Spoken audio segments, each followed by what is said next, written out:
Well, hello, me chooks. Here it is, the first totally inappropriate live. And I'm not alone. I have a special guest. I have RetroDoc. And here he is. Hello, RetroDoc. Hello, Matt. It's a great to be here. Thank you. Thank you. Absolutely. Oh, yes. I know that. I'm honored. This is going to be great. I know that, one of the executive orders that Trump signed yesterday was bringing your live streams back. So Yeah. I'm glad that you jumped in. And banning the N-word as well. That'd be lovely. I don't know how many times I've been called the N-word recently. Oh gosh. Trump's like, it's going to be the best.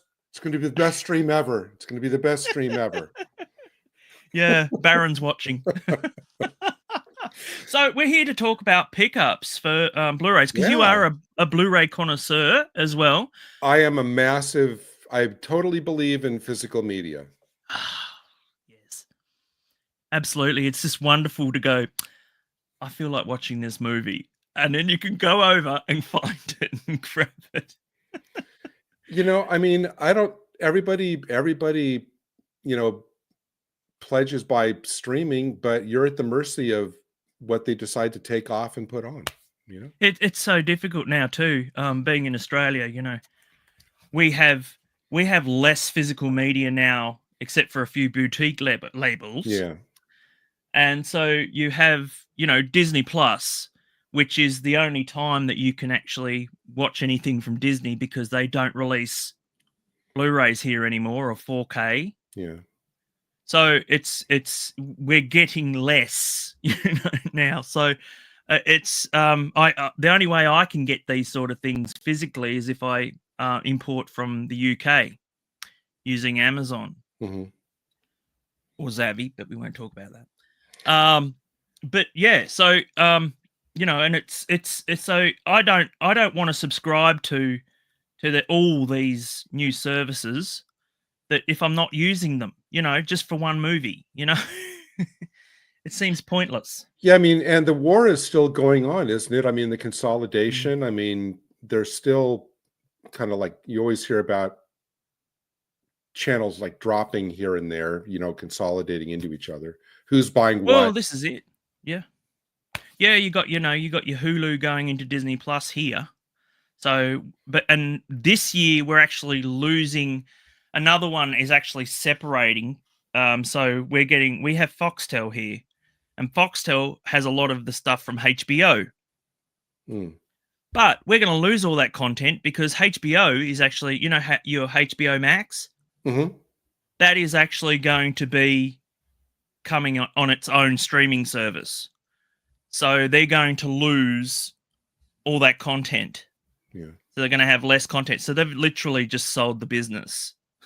So it's another streaming service that we have to abide by. And I refuse to do it. I want to have that thing in my hand that I can, pop in at any time and not feel like, it's not going to be there tomorrow, And it's nice to build up a library. Well, my library. Oh my gosh. I'm just thinking about what's going to happen to my to all my discs after I'm no longer on this planet. I have a feeling that if you pan, I've always thought that if you pan the camera over, there's like a wall, floor to ceiling of discs. I might actually do a video of that. I have an entire room dedicated. I'd like to. You should. Please do a video of that. I'd love to see that. Well, I'm trying to upgrade my what do you call it? My entertainment area at the moment. So the one, how do you normally watch your physical media? Do you have like a 4K TV and all the business? I have. Sound, I did get a 4K TV because the other TV I had kind of died, and the only like the top half.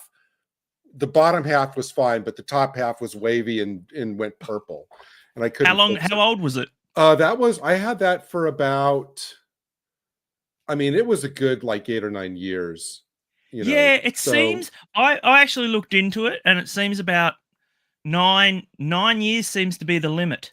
yeah. Like for a lot of TVs, and there is a lot of consensus online that they are only made for 10 years maximum. Oh, So the backlight on my TV kept going, even though I could circumvent it and that, what do like they through call that? wiring and that.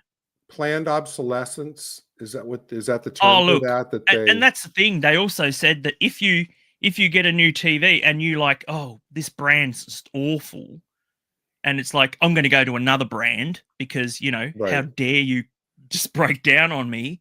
Then they'll turn around and they'll go, well, we don't care because someone else from that brand will come onto our Mhm. brand. So it's a win-win situation for the Sonys and the LGs and the, Yep. you know, Samsungs. So, you know, they don't lose out because they're always going to get new customers.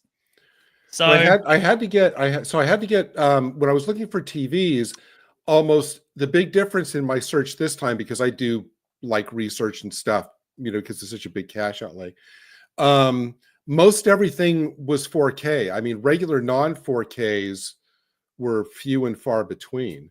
So found a great price on a 4K. It's like a 55-inch 4K.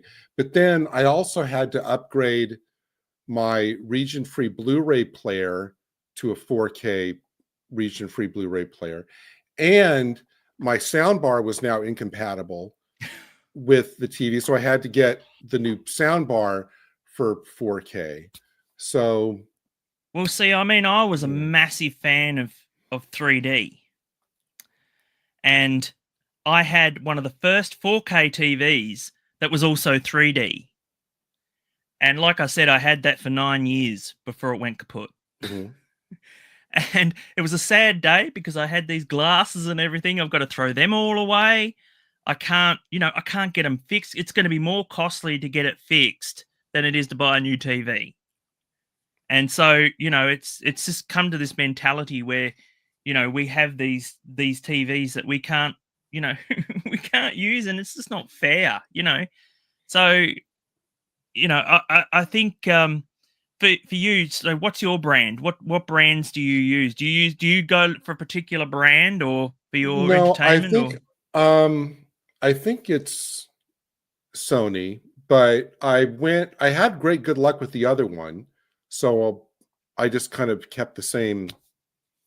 So that's the thing too, because like you like your stuff from overseas as well, don't you? You get stuff from overseas as well, Oh don't you? yeah, like the Doctor Who collection set, the Blu-ray. Yeah. I mean, I get the limited editions, Are you they know, region from free? they're not region free, but I have a region free Blu-ray player. See, that's crazy because I've gotten the American release of Doctor Who because they go by series there, don't they? They're really weird. They go like series 1 for Tom Baker and series 2 for Tom Baker, so it's very confusing. Yeah. And I remember at the time the Tom Baker first season of box set was really hard to get and Hmm. very expensive to buy. So I ended up getting the US release. This is before they brought out the standard releases. Right. Yeah. Yeah. And so I got one of those, and it was region free, which was weird, I thought. So I was interested to know about how you go about a region. So you have a special equipped Blu-ray player that you play your. Well, the way that I did it is a few years ago when I first got the region-free Blu-ray player and the TV. I didn't go like to a big box store like over here. It's called Mm, Best Buy or whatever. I found online this company and the ratings were really good. And you know, you check out the customer rankings and everything. And it's located in the Midwest. And basically, I think what they do is they take, you know, Blu-ray player and they like tweak it themselves to where you know, it can play all region. And the great thing is, you know, at first you heard, well, you know, if you put PALs in a US player, you know, you lose, like, because of the differential speed, it plays like 4% faster over here. That was the yeah. thing for the longest time. But I checked all the times on my Blu-ray player, and there is it doesn't speed it up, it doesn't slow it down. It is a one-to-one. It is a one-to-one time-wise with my machine versus if I was in the UK, which is great. See, we're extremely strict on region locking here because everything's strict here in Australia. So we ended up getting. I end up using a no brand. It's literally the cheapest brand you can get. That's someone imports in to the country, and they sell it. They sell it locally, you know. But there's a caveat of, well, you can't have 5.1 surround. It only has stereo. So that's the one thing that you're like, oh, well, I won't get the full experience. Right. So, but I mean, I bought, just in case anything happened to it, I bought about 3 of them. So I've got one for a That's backup. smart, actually.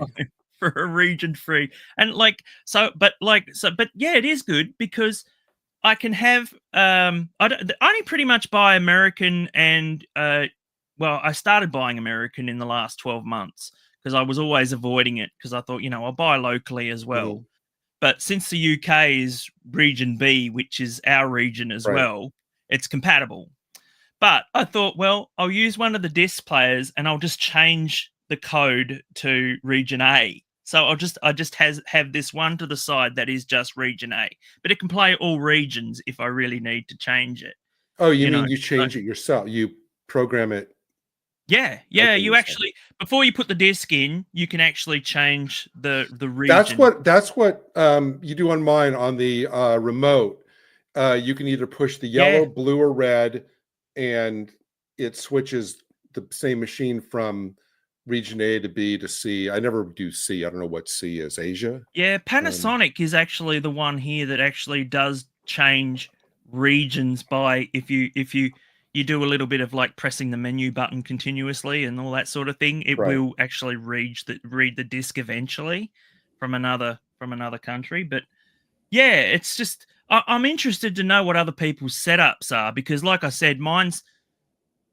Before my TV died, like a week before, I had bought a smaller monitor for my PC because, as you know, I'm an artist and everything, and I wanted to get better colors and all that sort of thing on my stuff. So I bought an OLED that was during a Black Friday sale, and I'll never ever go back once I go to OLED. But it's small; it's only a 42-inch.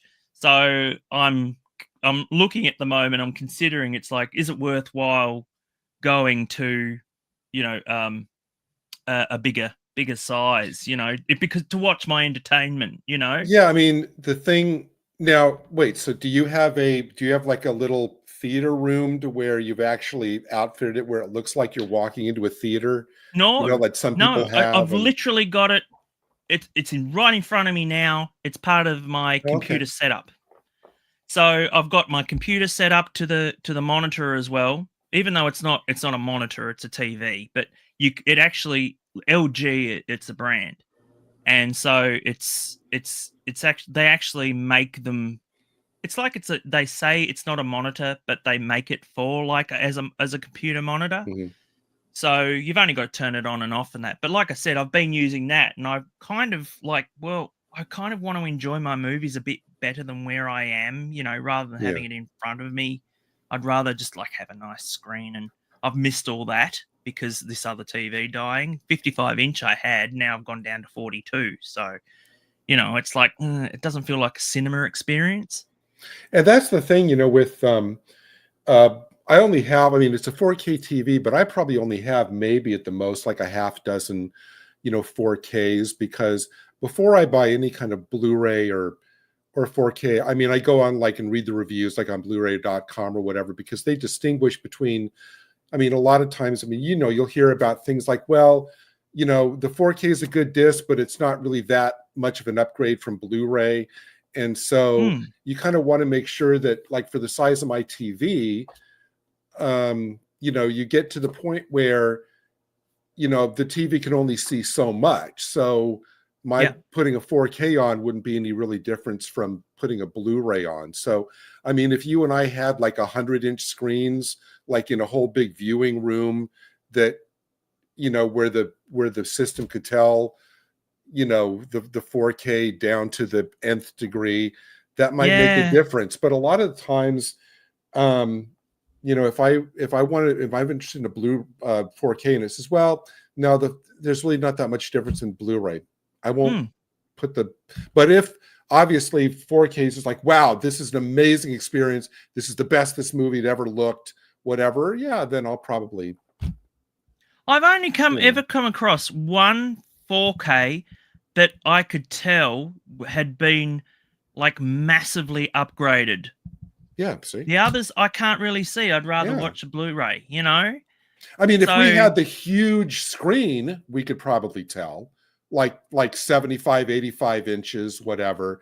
We could probably tell, but on the screens like this was on a 55-inch, so at the time. Yeah, so on the screen like yours and mine. That was Poltergeist, by the way. Yeah. Oh, okay. Poltergeist is like my number one favorite 4K ever. I just so enjoy that film more now. I can actually see details in it. Now, but from what I can tell, and tell me if I'm wrong, and from what I can tell, like when you show off, you know, like on Type 40, wherever, where you show off like what you've bought, it seems like, you know, you decide on the title that you want, and then you'll figure out like where it is. Like if it's region A, you'll import it from here. If it's region B, it's here. But it's not like, you know, you decide on the title you want first, and then you hunt around to try to see where you can buy it, right? Yeah. A lot of the time I just go and say, "Ooh, that looks like..." It's come to the stage now where movies today are really, really bad. Like they're just awful new movies. I mean, and I've actually like it's like, well, I haven't heard of this film before. What's this one about? You know, and then I see what it's about, and I'm like, actually, I'll just go for that. You know, just check it out. You know, impulse buy. Yeah, well, all the ones that I haven't seen before definitely are, you know, and some of them are great, and some of them, like recently, I got Planet of the Vampires. Have you heard of that one? It's a Mario Bava movie. Is that part of that? Is that part of that series that you get? What's that boutique series? Radiance. Yeah. Yeah. So I got that recently, and it's literally an Outer Limits episode as an hour-and-a-half movie. Ooh. And I was bored through it. I could see where it was going. And it's like from the 1960s. So you go, oh yeah, Planet of the Vampires. I like some of the elements in it. But, it looked very, because it was made in the mid-60s, it's very campy looking. And I love campy, you know. I love that Batman type-esque look. And so, you know. Or so Batwoman. Yeah, Batwoman, yes. Yes. Yeah, as if you could, you know, go investigating. Yeah, by the swimming pool. Yeah. Yeah, oh no, she's got a secret identity, but she's really this other person. It's like, well, that's not really a secret identity, is it? You're telling the guy, you know. But yeah, so we are here to talk about pickups. We are. And stuff that you've been watching recently. And there's some real crackers that I've got. Go for it. I thought maybe you could start first. Okay, well, boy, I have a lot in a lot of different genres. So let's see. Go for it. Me too. I'm not going to do them all at once, but I'll do. Let's see. One. You know what? I'll show you my most recent two that I got just like a week ago, and this is thanks to our mutual friend Sarah Graham, who put me onto this, and I'd never even heard of it. And I saw like two. She goes, "Look at this! I watch this with my kids every Christmas," and she sent me like a clip, and I immediately said, "I have to have that." And I'd never even heard of it before. And it is this. I don't know if it's a stop motion thing, but it's like from France or whatever. It's some Shop Factory. It's called A Town Called Panic. Wow. Okay, I've And never what heard it of that is, either. but see how it's like these little Indian figures and a cowboy and Yeah, like a horse. like what we used to have as kids, And they like even did little like a army movie men. of it. And basically what it is the Oh, cowboy, the Indian, and the horse live in a house together. And it's like their various misadventures, these 3 plastic toys. And it's kind of like, as they, I guess it's kind of like a Wallace and Gromit-esque type of thing where they kind of like stop motion trundle along and everything. yeah. But, it's just their wacky adventures living in this house together. And there was, I guess, it was a 20 episode series and then 2 specials. And then they did a movie. And it's Wow. in French. So it's Oh, great. okay. It's not like Pingu, is it? Well, it's French, but it's with English subtitles. Okay. And it's great. It just says, take a trip to the town called Panic, the acclaimed cult comedy featuring cowboy, Indian, and horse, 3 plastic toys that go on strange and hilarious adventures. I don't know. Can you get more simple than that? Not really. It's great. And you had to import this one, I believe. This one was, well, I think one was an eBay buy and the other was an Amazon buy, but no, this is Shout Factory. So this is the US. Oh, okay. This is, yes, Shout Factory. And this is the import, I think. I'll have a love-hate relationship for Shout Factory since they like to region lock everything and don't like to. Yeah, but it was really made in it's from Belgium. So that's why it's in French. Wow. But it's like, simple pleasures. Like you just sit there. If you just want to laugh mindlessly, then, Yeah. Yeah. I recently, see, I've been watching, this is the thing now, because a lot of stuff from the age gone by in like, the 1940s and 50s, it's problematic. And so it's like a lot of them, they don't want to release it. But I recently, I've been collecting, I love Warner Archive. Mm-hmm. And we don't get that here. It's being released in the UK as well, but I've been getting the American releases because they're region free. Okay. So I can play them here. And I've recently got Tex Avery. Screwball Classics. And this one is volume 3. This is the final, this is the latest release. But they're not the ones that are going to be even more problematic. They're not releasing all those. There's certain ones that he did that was he responsible for Snow Black and the Seven Dwarves or something? I think he did that. Did you ever see that? Is it? Yeah.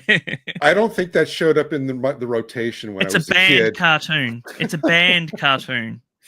But I'm pretty sure he was involved in that. But yeah, so this is Little Red Riding Hood, and the wolf, and that's Droopy, right? Yeah. Yeah. Droopy. Oh, Droopy used to be an absolute racist dog. I was actually on Father Miller's channel. I saw a Droopy cartoon a couple weeks ago that just came up as I was channel surfing. It's like he was a sheriff and there was these 2 characters trying to break into and get the safe, and he was patrolling in front, and it's great. When was the last time Droopy was ever on anything? It's like, what was it? Who Framed Roger Rabbit? That was it. That's right. It was the elevator. Now, do those come with commentaries? People commenting on the cartoons? No, I didn't bring my glasses. But no. Here we go. I have got glasses. So I'm as blind as a bat, by the way. So yes, this comes with it has included shorts: Blitz Wolf, The Early Bird Dudit, One Ham's Family, Happy Go Nutty, Jerky Turkey, The Shooting of Dan Magoo, Swing Shift Cinderella, Wild and Wolfie, Northwest Hounded Police, Slap Happy Lion, King Star Canary, or King Size Canary, What Price what price? I can't even read that. This is some of the worst type. I hate this typography. Oh, I no. really Yeah. cannot read They it. should attach a magnifying glass to the back. I think that's the point, because it's like, but I can tell you, this definitely says it's not for kids. Oh, wow. This is for the adult. But see, that's what that's joy in life. You pop that on for a couple hours and, your world's a happier place. Tex Avery, Screwball Classics Volume 3 is intended for the adult collector and may not be suitable for children.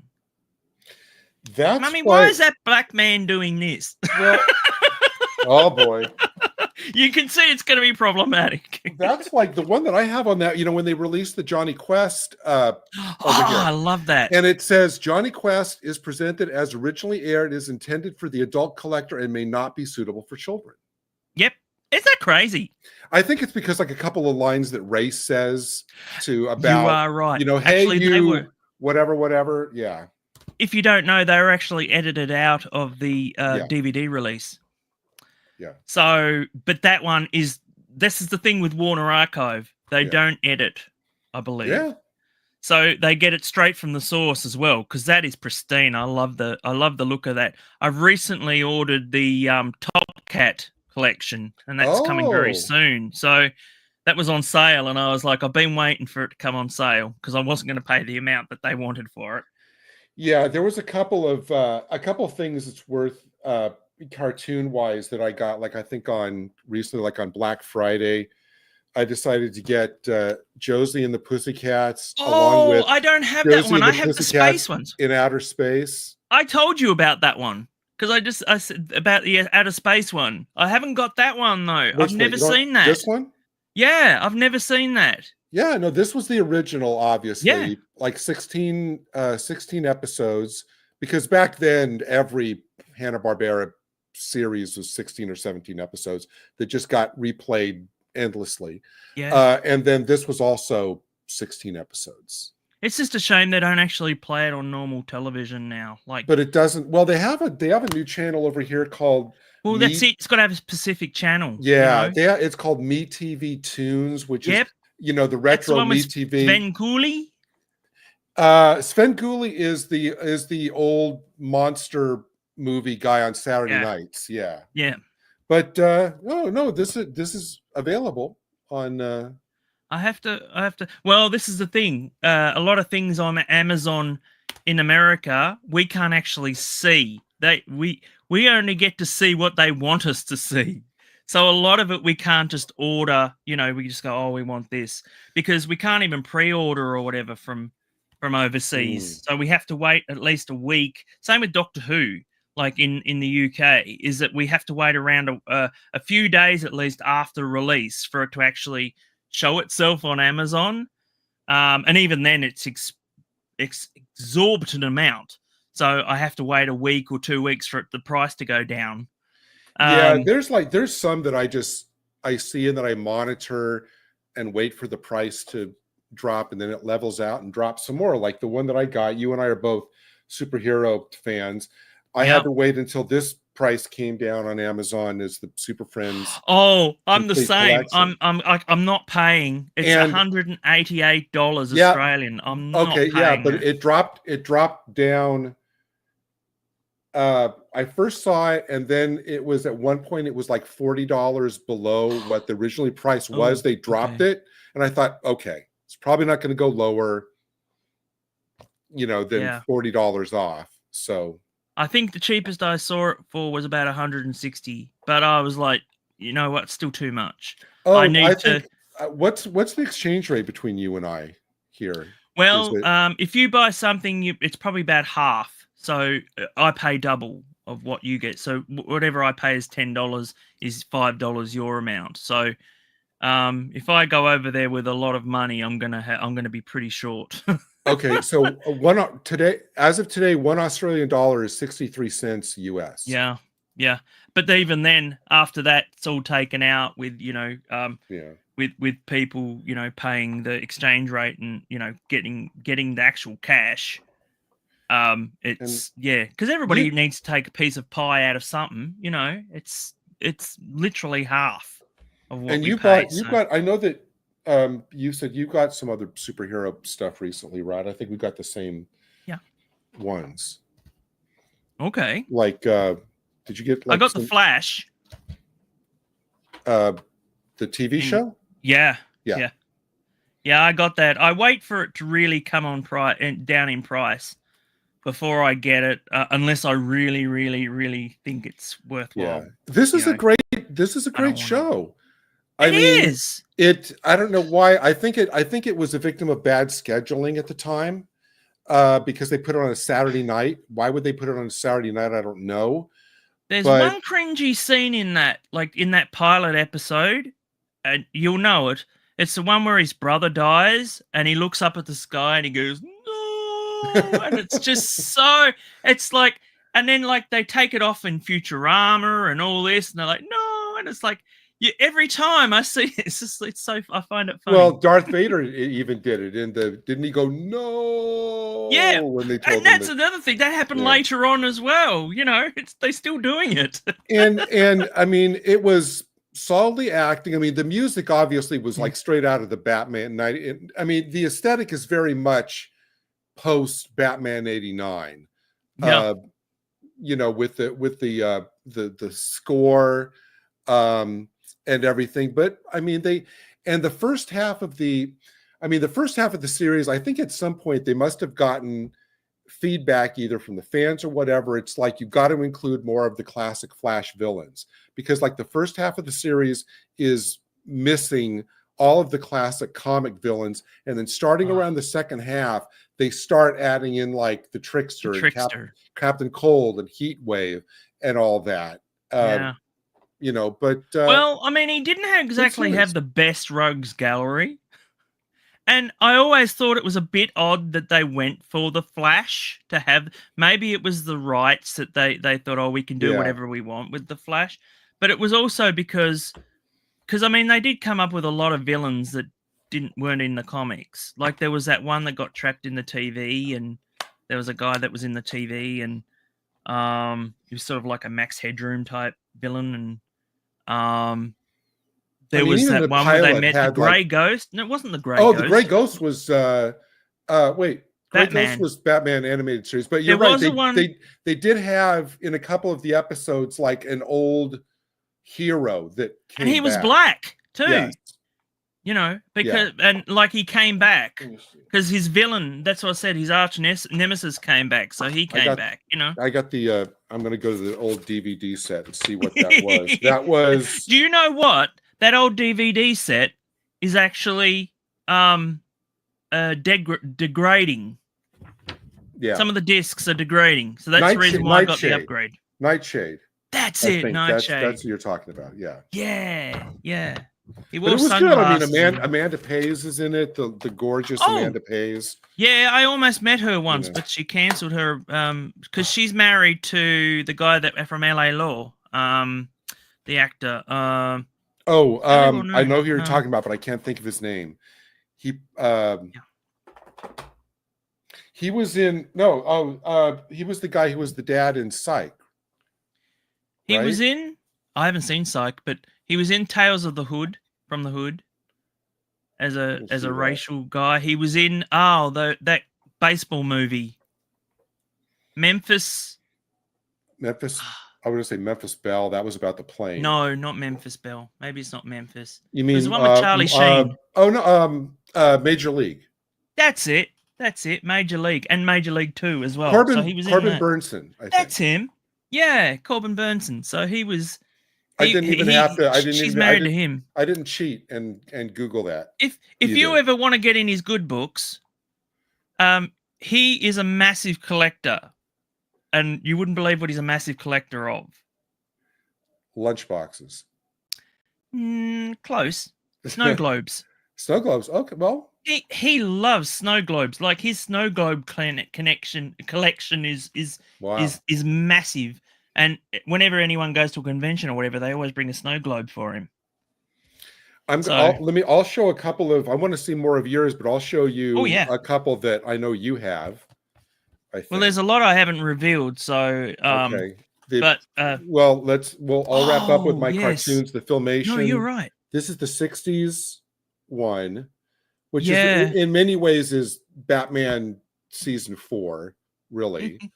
And then with it's like, kids, if flashing lights bother you, kids, do not watch this show, because at the beginning where it's like woo woo, it's like if you're subject to that, you're gonna. I thought, well, since I've got you here too, I thought I'd thank you for this.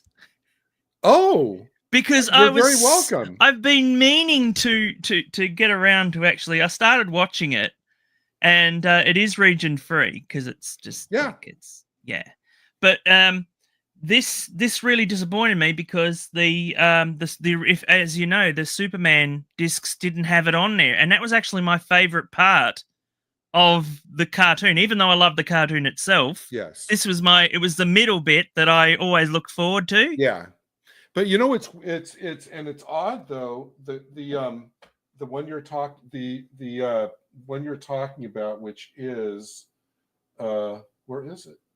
And I'd love these to get released on archive. The Superman, the Superman ones haven't been on Blu Ray yet, right? No. Well, no. Yes, they have. Only Superman, the original, only the animated series. Bruce Timm's. Right, but I mean the no the Filmation. Only one. Oh no. Yeah, but the thing about it is, if you look on these here on the closing credits, it'll still credit the voice actors for like Superboy and Ma and Pa Kent. Wow. They didn't remove that, obviously, but even though, as you just said, the middle bit isn't in here, I'm really hoping, I can't believe they haven't settled the rights issues, but I'm really hoping that if they release... It's the Salkinds. If they release eventually Superman like on this, it's the whole thing.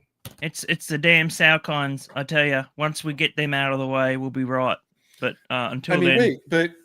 we're 4 decades since the Chris Reeve movies. They still have the rights 4 decades later. I don't know. Well, I think it's big. Well, this is the weird thing because they did Supergirl as well, didn't they? So yeah, but that was 80. That was 84. Well, don't forget they did the they did do the TV series as well. That was the reason why they had it. The TV series of Superboy.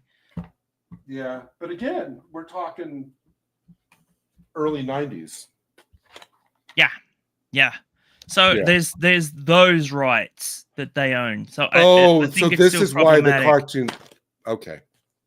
You're right. There's something weird going on, but yeah. So next, but I know you and I like the Filmation stuff, so.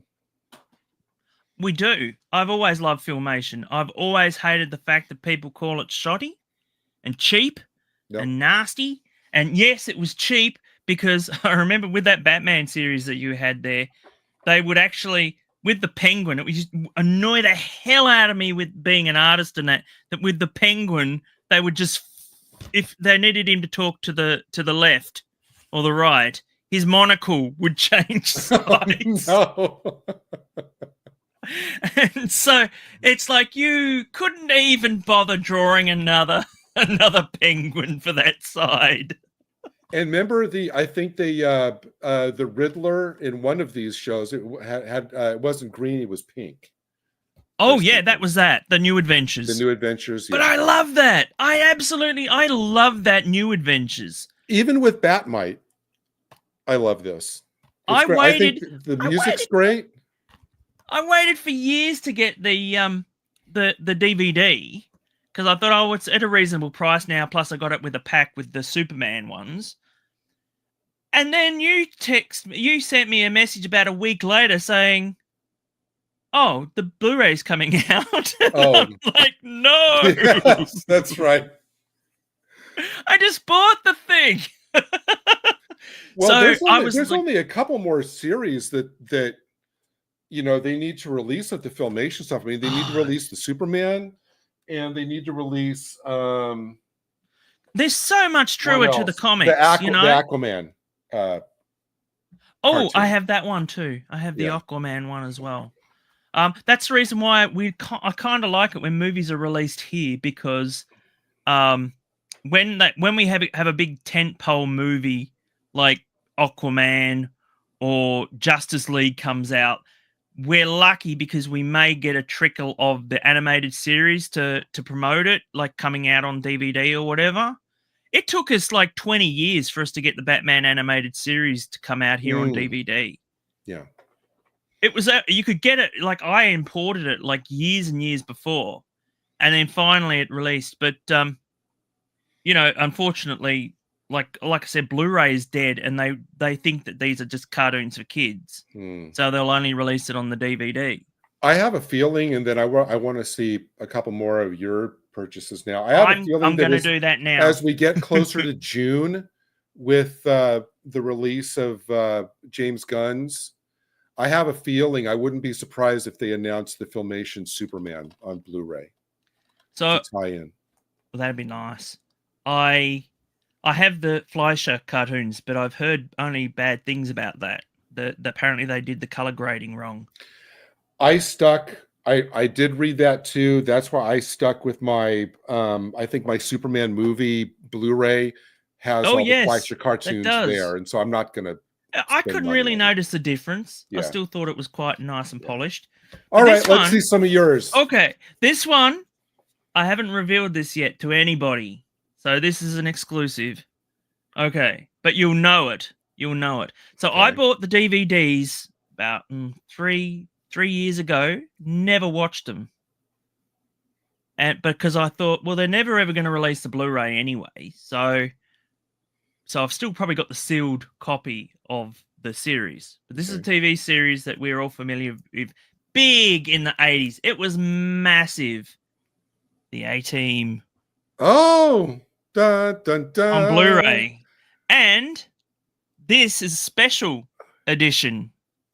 This is from the UK, and this is a special collector's edition. And what it comes with, if I can find it. Mr. T plushie. Pop out. Close to it. A signed autograph by Dwight Schultz and the face Dirk Benedict. Dirk Benedict, and that's his signature there. It's a special limited edition, and it comes for I think there's only like 1,000 copies. So is that like an art card? Is it like heavy stock? That card? Yeah. I mean, you know, it's not paper by any stretch. It's just cardboard. But that's a really nice. I know. Collectible. Well, you know, it was an expensive set. I think I paid $200 for it, but it's for the whole 5 seasons of it, and you know, it's like, well, you know, and at least each one has, you know, one of the guys That's on right. it. Hello to Boomer Doug in the chat. Hello, Boomer. How are you going? Need to come on here one time and talk to us Blu-rays and stuff. So, yeah, so I got that. It was $200, so it was expensive. But I thought, well, you know what? I'll never meet these guys. They'll never ever come over here to a convention or anything. Unfortunately, is no longer with us, and Mr. T. But here's the thing: if you were at a con and saw that card alone would probably cost you, you know, a pretty penny at a. This was released actually 3 years ago, so I'm amazed they still had copies. So, but Fabulous, this is from Fabulous in the UK, and Fabulous has been releasing a lot of them that I actually rebought on Blu-ray. One of them is the Knight Rider. I got Knight Rider. They had Fabulous and Bionic Woman as well. That I have the DVD of, and I'm thinking that I need to upgrade to a Blu-ray for that and for $6 Million Man. Yeah. $6 Million Man is $300. I'm not paying $300. Yeah. In Australian dollars. No. Yeah. I think the cheapest it's gone down to is about 250, something like that. Yeah, that's insane. And that's crazy. It's crazy. But I think the Bionic Woman, I paid like $100 for all her series. So. I actually preferred that series to the $6 Million Man. I just liked it. little bit more of the stories. Now, have you already started watching your A-Team set? Yes. Oh my goodness. It looks amazing. Especially the pilot episode. The pilot episode, even though it's in full frame, it looks like a movie. Yeah. And I kind of forget. And if you think about it, right, the first series it wasn't designed for kids. It became more childish because, that you had, Mr. T. All the kids loved Mr. T. And, you had the toys and everything all of a sudden pop out. And like it became... But the first series is more, from what I've seen of it, more mature and more adult. And, that's... Well, but it's pretty cool. So... Yeah, it is still, though, Stephen Cannell, which means that when you have the car flip over and spin about 8 times, you still see the people crawl out of it unharmed. Yes, all the time, all of them. But back then they weren't allowed, and no one was allowed to die, were they? Nobody got hurt in the Stephen Cannell show. That was the rule. That was the television rule. I really the one that I really want to get come out is Greatest American Hero. I will buy that in a heartbeat on Blu-ray. Okay, let me. Oh no! Don't do it to me. No. This is not official, because over here, when the Greatest American Hero, which I loved, was released, all the music had changed because of licensing rights. Most of the music, and I think it's Joey Scarberry who, in addition to doing the theme song, did the versions of the songs like throughout. Like I think in the pilot they did Rocket Man. He did his version of Rocket Man when they're driving along in the car. All of those were changed over here to like elevator music, instrumental versions. Oh, so you can buy Greatest American Hero over here. Most of the music has been changed. So this was like a decade and a half ago that I got the unofficial discs, but these were copies of the Japanese DVD releases, which did have all of the original music, and that I think worldwide is the only release of this series that has used the original music. So make sure whatever version you get has the original music. I was just looking not cover versions. I was just looking at Boomer Doug's thing saying cheaper to build a new Steve Austin at $300. Well, do you remember the $6 Man on Sesame Street? I love that. That was Kermit the Frog doing Sesame Street News. And he was this guy that was an inventor, and he made a $6 man, and he was so cheap. He was running through the walls and crashing everything, and that it was just this like stick with a. Isn't Ryan Reynolds? And I'm being serious. Isn't Ryan Reynolds doing he's been attached to the movie version for years? So was but it would Jack be called Black. Like the $6 billion Man. Jack Black was too. They were going to do a lot of... They were. They were going to do... They wanted someone really unfit. and like, because it was going to be a comedy. Because they were like, we can't do anything like serious, Yeah. Oh, look, I mean, if you've ever seen it, Boomer Doug, there's a documentary that I remember seeing like in the early 2000s. It's on YouTube. And it's called... And I don't know if you've ever seen this, Gary, but it's called Bring Back the A-Team. No. And it's a British documentary. You look it up on YouTube. It's heaps of fun. And what it is, it's Justin Collins, who he's a bit of a bad name now in the UK. But he is doing a documentary. So what he'll do is he'll try and bring back the A-Team. But like Georgia Papard's already passed away. Right. But he'll try and get interviews with the actors. So he'll go and try and meet Dwight Schultz. But he'll do it like a candid, like a This Is Your Life candid camera type thing where he'll just get them on the fly. Like an ambush video type of thing? Yes. And so they'll set up something, and I've forgotten his name again. What's the name of the face? Dirk Benedict. Dirk Benedict. Yeah, Starbuck. I just know him as Starbuck. But they set him up in this hotel, and he is upstairs. He's up on the roof of this hotel, and Justin Collins goes to try and ambush him, and he goes, "Go away, go away." He's just so mean. And I was like, "You nasty thing." And he's like, has to turn around and go, "Sorry, we set you up." And he's like, "Oh, all right, then, we'll talk about it." All this. So he's a real nasty pasty, I think is what we call him. But it's just, I was like, wow, you're an asshole. Now, were you a fan? Did you ever watch the Mr. T cartoon? Well, that's it. Because, I loved Mr. T. My sister, I remember I was sick at home one day. And I don't know if you ever had them over there in the US, but we had things called annuals.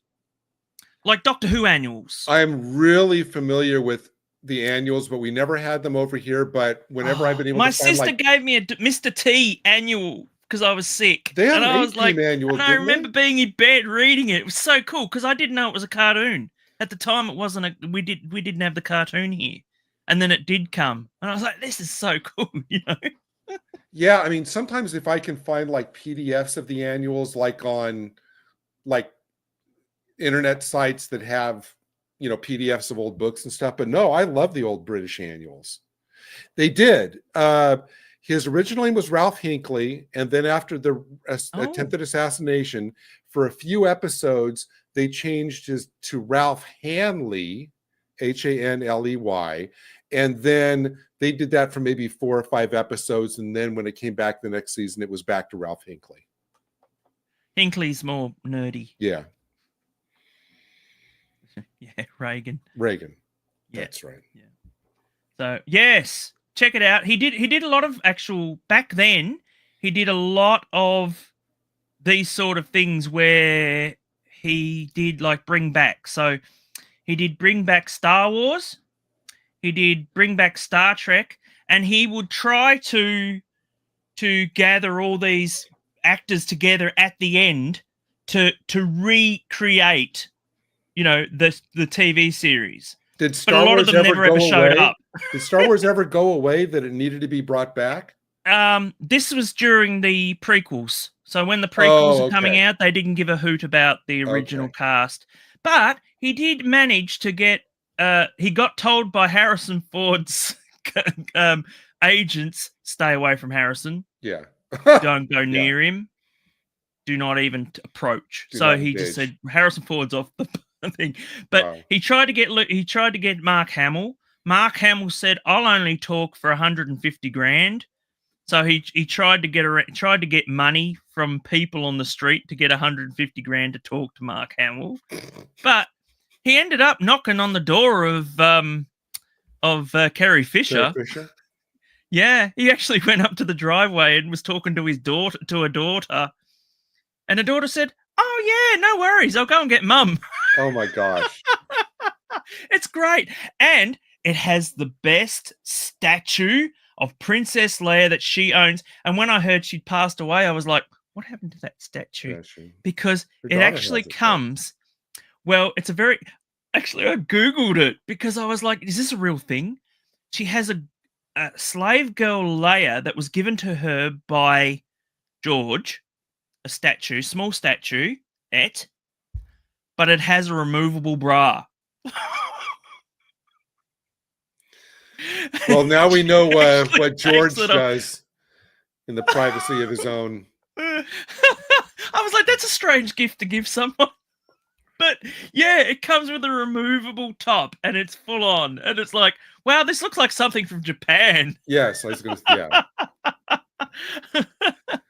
If you saw that at a con, it would be like $2,000 or something. Probably. I was like, oh, is she gonna be selling her stuff? What's going on? I was like, I really want. But there's whole forums set on this thing. It's like, did anyone see that? Does anyone remember that? Where do you get that? Quite funny. Anyway, we're here for pickups. So the next pickup that I've got Okay. I'll show another one. Yep. We've talked A-Team enough. Check out the Bring Back series, though. Bring Back I will. No, Star Trek, I've written it down. Star Wars. He does them all. Okay. Austin Powers, International Man of Mystery. Special Collector's Edition. So this one is 4K edition. However, it is different to your version. Love that cover. I know, a lot of people hate it. A lot of people complain. But mind you, though, I'm finding that the black is actually, because this is a silver cover, the black is actually coming off where they've cut it. So it's looking like it's, see it? See that the black is coming off off the metal. Yep. So it's just, it looks awful. It looks cheap. But yeah, so this is, I haven't actually watched this yet, but this is different to, comes with, I think, a poster of the actual cover as well. Does it have an autographed picture of Dr. Evil? I'll do that because I'm bald. I'm allowed to. I'm more of a mini-me, really. I've been told I'm too short. But I'm only like, I'm 5'10". Isn't that tall enough? Does it have a picture of Mr. Bigglesworth? I can't actually tell you why he's a UK host. He used to be a huge radio personality. And I don't know why, but he doesn't work anymore, if you get my drift. Like he's sort of gone into the background sort of thing. I think he might have been cancelled like Russell Brand. But anyway, so this is actually how is that different? You said it's different from the US version. How is that different? So, okay. So in the UK version and the rest of Europe and Australia and all that, this had all the deleted scenes in the actual movie, whereas you guys separated the deleted scenes. Yeah. So there's a guy from Mad TV. He plays the child guy that's always, running around and Mini-Me? Being a little pest. I can't remember his name. Mini-Me? No. This is from Mad TV. Oh, okay. So he was in this. There was this comedian that was in Mad TV, and he's in this movie, and he's the guy that gets done by the steamroller that takes forever to roll over him. Okay. So that's in the deleted scene on your disc, but this is the first 4K, and this is the complete movie. I've never heard of that where one version has like the scenes integrated back. I don't know why they did it, but I remember actually reading an American magazine and they were talking about the deleted scenes, and I'm like, but that's in the movie. Wow. And it was because we got it, you guys didn't. I'm glad you're enjoying the Ray Guns and Rocket Ships book. It's right behind me. It's really bloody good. I love the art. As you know, I'm a huge art fan. So now, did you get that? The Austin Powers movie you just got? That's just the first one, right? That's not all three of them. That's not the set. No, well, I believe this is the first 4K ever released. Yeah, I don't know why people say they don't like that cover. That's a great cover. It's difficult. Look, this is I don't like bringing up the P word again, but this is problematic. Because of it's Austin Powers, being quite misogynistic. Oh, well, in today's terms, people don't see the laughter and the fun and the jokey nature that this is supposed to be taking off.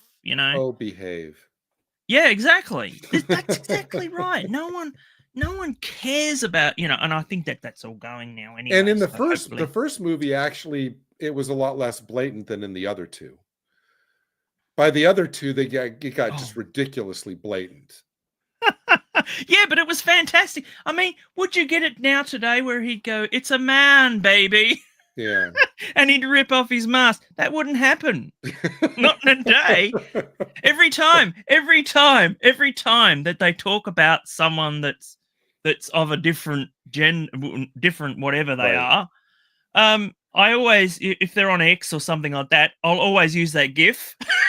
Let me ask you, do you think that way Austin Powers was what, 97? Was that the first Austin Powers? 96. 96, right. 97 it was. The sequel came out in 99. Okay. Do you think that in the first movie, do you think that today they could get away with the fembots? No. With the fembot guns, I mean, specifically? Well, to be honest, I didn't find this overall funny. Like, it wasn't laugh out loud funny. It wasn't until the second and third films I actually found the humor to be a lot more to my level. I think a lot of it, like the whole peeing gag and everything like that, was just, where he's peeing for 5 minutes or whatever after he gets off. It's like, yeah, that sort of gotten old very, very quickly. Well, I think the first movie, compared to the other two, I think the first movie was more intended to just be a James Bond parody. Whereas the other two, did the tropes, Mini-Me, the $1 million, all of that. But there was more direct ripoff of and making fun of the Bond films than in the other two. I haven't got any of those, and I know that they're really, really good. And there's actually a Mini-Me that's actually full-sized Mini-Me, life-size Mini-Me that's actually he's got the astronaut suit on and everything. Right. And you can actually buy this doll, and I think it's got a pull string or something like that. Is there a Mr. Bigglesworth doll? I have a story about that, because apparently George Harrison was a big fan of Austin Powers, the Beatle. Mm-hmm. And so he rang up Mike Myers and said, I love Mini-Me. And he was really sick at the time. He said, can I get a Mini-Me doll? And so Mike Myers had it sent to him. And that was just before he passed away. So, yeah.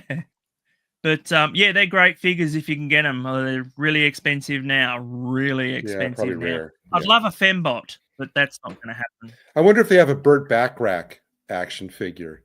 You know what? A lot of those actors, a lot of those singers and that, I didn't even know who they were. You didn't know Burt Bacharach? No, not when I was like 20, in my 20s. Okay. It's like I've got better things to do than Burt Bacharach. I got you. All right, it's now very 60s thing. All right, now since you did the Austin Powers, I'll just show one more for the moment because it's a follow-up from that. And this is not on Blu-ray, at least an affordable Blu-ray over here. So I got the DVD set of the Ultimate Flint collection of the two James Coburn in like Flint and they're DVDs, are they? In like Flint and wait, which was the first one?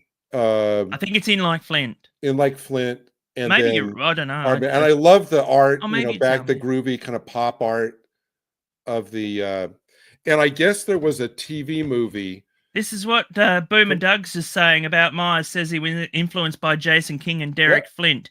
You know what? There is a joke in Goldmember with Michael Caine when he meets Austin, because he plays his father. There is a scene where Austin, and I think I'm the only one in the world that gets the joke. I'm a huge Arthur Askey fan. I have his signature up on my wall. He passed away like 40 odd years ago. And he was huge in the UK in the 30s and 40s. He did certain comedies, black and white, back in the war time. And I love those movies. And I love him as a thing. I even have a little pin badge that cost me a fortune, but I have a little pin badge because I used to have little membership pin badges and stuff. So I have one of those from the UK for this actor. And there's a joke in Goldmember where Mike Myers actually turns around and goes, "I thank you," and that was his thing. That was his call. That was his word. And I don't think anyone else gets it. You probably are the only person in the world that gets it. I know, but it's the way that you say, "I thank you," and it's just I get it, and it's like, oh, that's for me. That joke is for me, and I get it, But I love, you know, Austin Powers obviously is a callback to that era, but I love all these original, like the Spy-Fi Yes. 60s stuff. It There was was great. ones with Dean Martin as well, wasn't there? Yeah, let me see. There were these great ones. There were those great ones with Michael Caine. I know that Well, those obviously Ian the Mega Geek hates. Yeah, well, no, hates the later Harry sequels, Palmer. but Harry Palmer. yeah, Harry Palmer. I have the Here's box set, and he's like, "Oh no, I don't like the sequel." Wow, Matt Helm, yes. Now, obviously, look at this picture. Clearly, that is a photoshopped head on somebody else's body. Can I have a look at the girls? But because the girls look a little bit. What? No. Can you go up just a bit further up? The girls look like.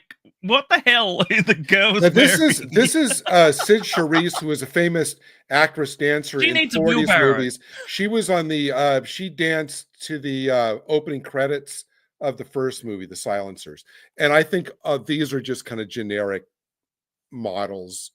Yeah, I don't even think that they're in the movie, are they? This has like two, you know, on each. Yeah, but these are just, if you want to turn your brain off and just do goofy 60s stuff, this is perfect. Wow. Yeah. Oh no, I love 60s spy stuff. Yeah. Actually, funnily enough, I've been watching a lot of gangster movies from Japan. Made in the 60s.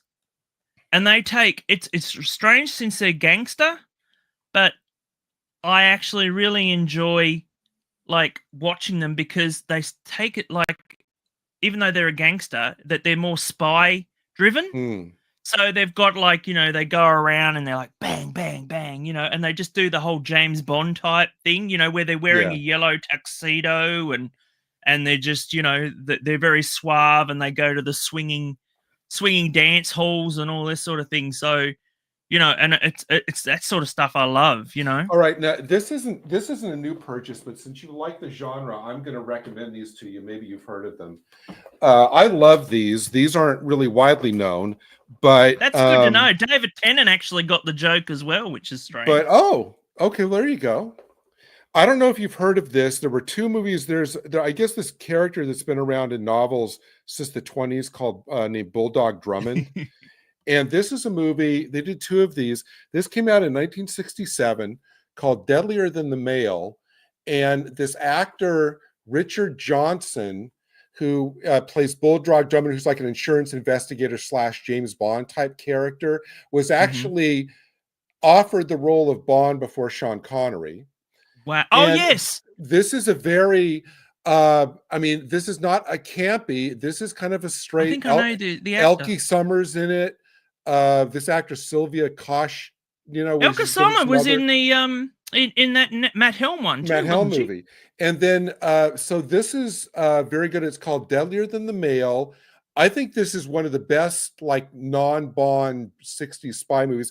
They did a sequel 2 years later called Some Girls Do with Dahlia Lavi, who was in so many of these types of movies in the 60s. I've never seen them on network. But I never ever saw those. But this is the original, and this is, even if you can find them like on streaming or whatever, if you like the genre, they're absolutely worth giving a glance to, because they're really prime examples of British non-Bond spy 60s spy movies. They're from ITV Studios, so I would recommend. Yeah, well, I tell you what, Network is one of the boutique labels I miss the most. Absolutely, they did some amazing Jerry Anderson stuff. Absolutely amazing. It's all over there. Yep. Have you got the full box set of Captain Scarlet that they released? So they released them all in volumes. So you got each season, and then at the end, when 4 came out, you could actually buy an extra. It came with the box, so you could actually put them all in the one box. I'm going to stop my cam. Give me a second. I'll show you which one I have to see if it's the one you're talking about. Okay. But you dig out something else and get ready to show it, and I'll be right back. Yeah, no worries. So another thing that I got recently, I've watched recently, while RetroDoc comes back, I recently watched The Never Ending Story, which I've spoken about on this channel before. And This is an amazing. Oh my god, it looks so great. And I actually watched the German version, which is very interesting because like the German version has like some of the book itself of the Never-Ending Story actually has the German title on it. So all those scenes have actually been changed to have the German title on the book. So they've obviously done 2 filmings. So it's very interesting to have that. And but this is an amazing thing, and it's like having watched this now, I'm gonna wait until I get a larger TV before I actually see the Never-Ending Story movie that there was the American release. So I've watched the German release, and that was amazing. Just the 4K on it is beautiful. I'd say it's on par. If it's not, it's probably my favorite from last year. Whereas Poltergeist was the one before. This is probably my favorite from last year. Do you rate the sequels or just that one? So anyway, yeah, don't mention the sequels. Don't mention the sequels. I guess. Well, actually, this comes with Life After Never-Ending Story, which is a really good documentary. They talk to the guy who played Atreyu. They can't get the guy that plays Bastian. He is a recluse now and is extremely crazy and an absolute crazy person. Is that the actor who was on the original Battlestar Galactica? Atreyu is. Okay. The one that played Atreyu. But he's also a little bit nuts. He's highly into the drug culture, which is a bit of a shame. But he has a lot of issues that he needs to sort out, and I hope he can sort them out. Yeah, so, but he's sort of like, well, when you were in a Pepsi commercial with Michael Jackson, and before all these things, that this pretty much took him to stardom, and then nothing happened. So, and you're a child actor, so it can be quite daunting and quite horrible when things don't work out. So anyway, but this is fantastic. So and watch the Life After Never-Ending Story documentary too. Is that a network? No, release? Imprint. Okay. This is the only Australian version they've released online. You can only get this online. You can't actually buy this in stores in Australia. So they will probably eventually release it. But yeah, I finally watched the German version and absolutely adored it. So yeah, this was definitely worth it. But I'm glad you're back. So have you got something to show us? Well, I wanted to ask you, is this the version that you were talking about? This is the only one I have, the Captain Scarlet on. Yeah, that's actually all of them. They collected them afterwards, and that actually came out. I got the side exclusives. The side exclusives came in a red box. Each volume came in a red box. Oh, okay. And it came with this is just basic. Yeah, that came out afterwards, after they'd released all the others. I'm really one of the reasons I was really sad to see Network go is because every year they were releasing the big box sets of. I always went on a sale chronologically, like the big box set of Supercar. Yeah, I have that.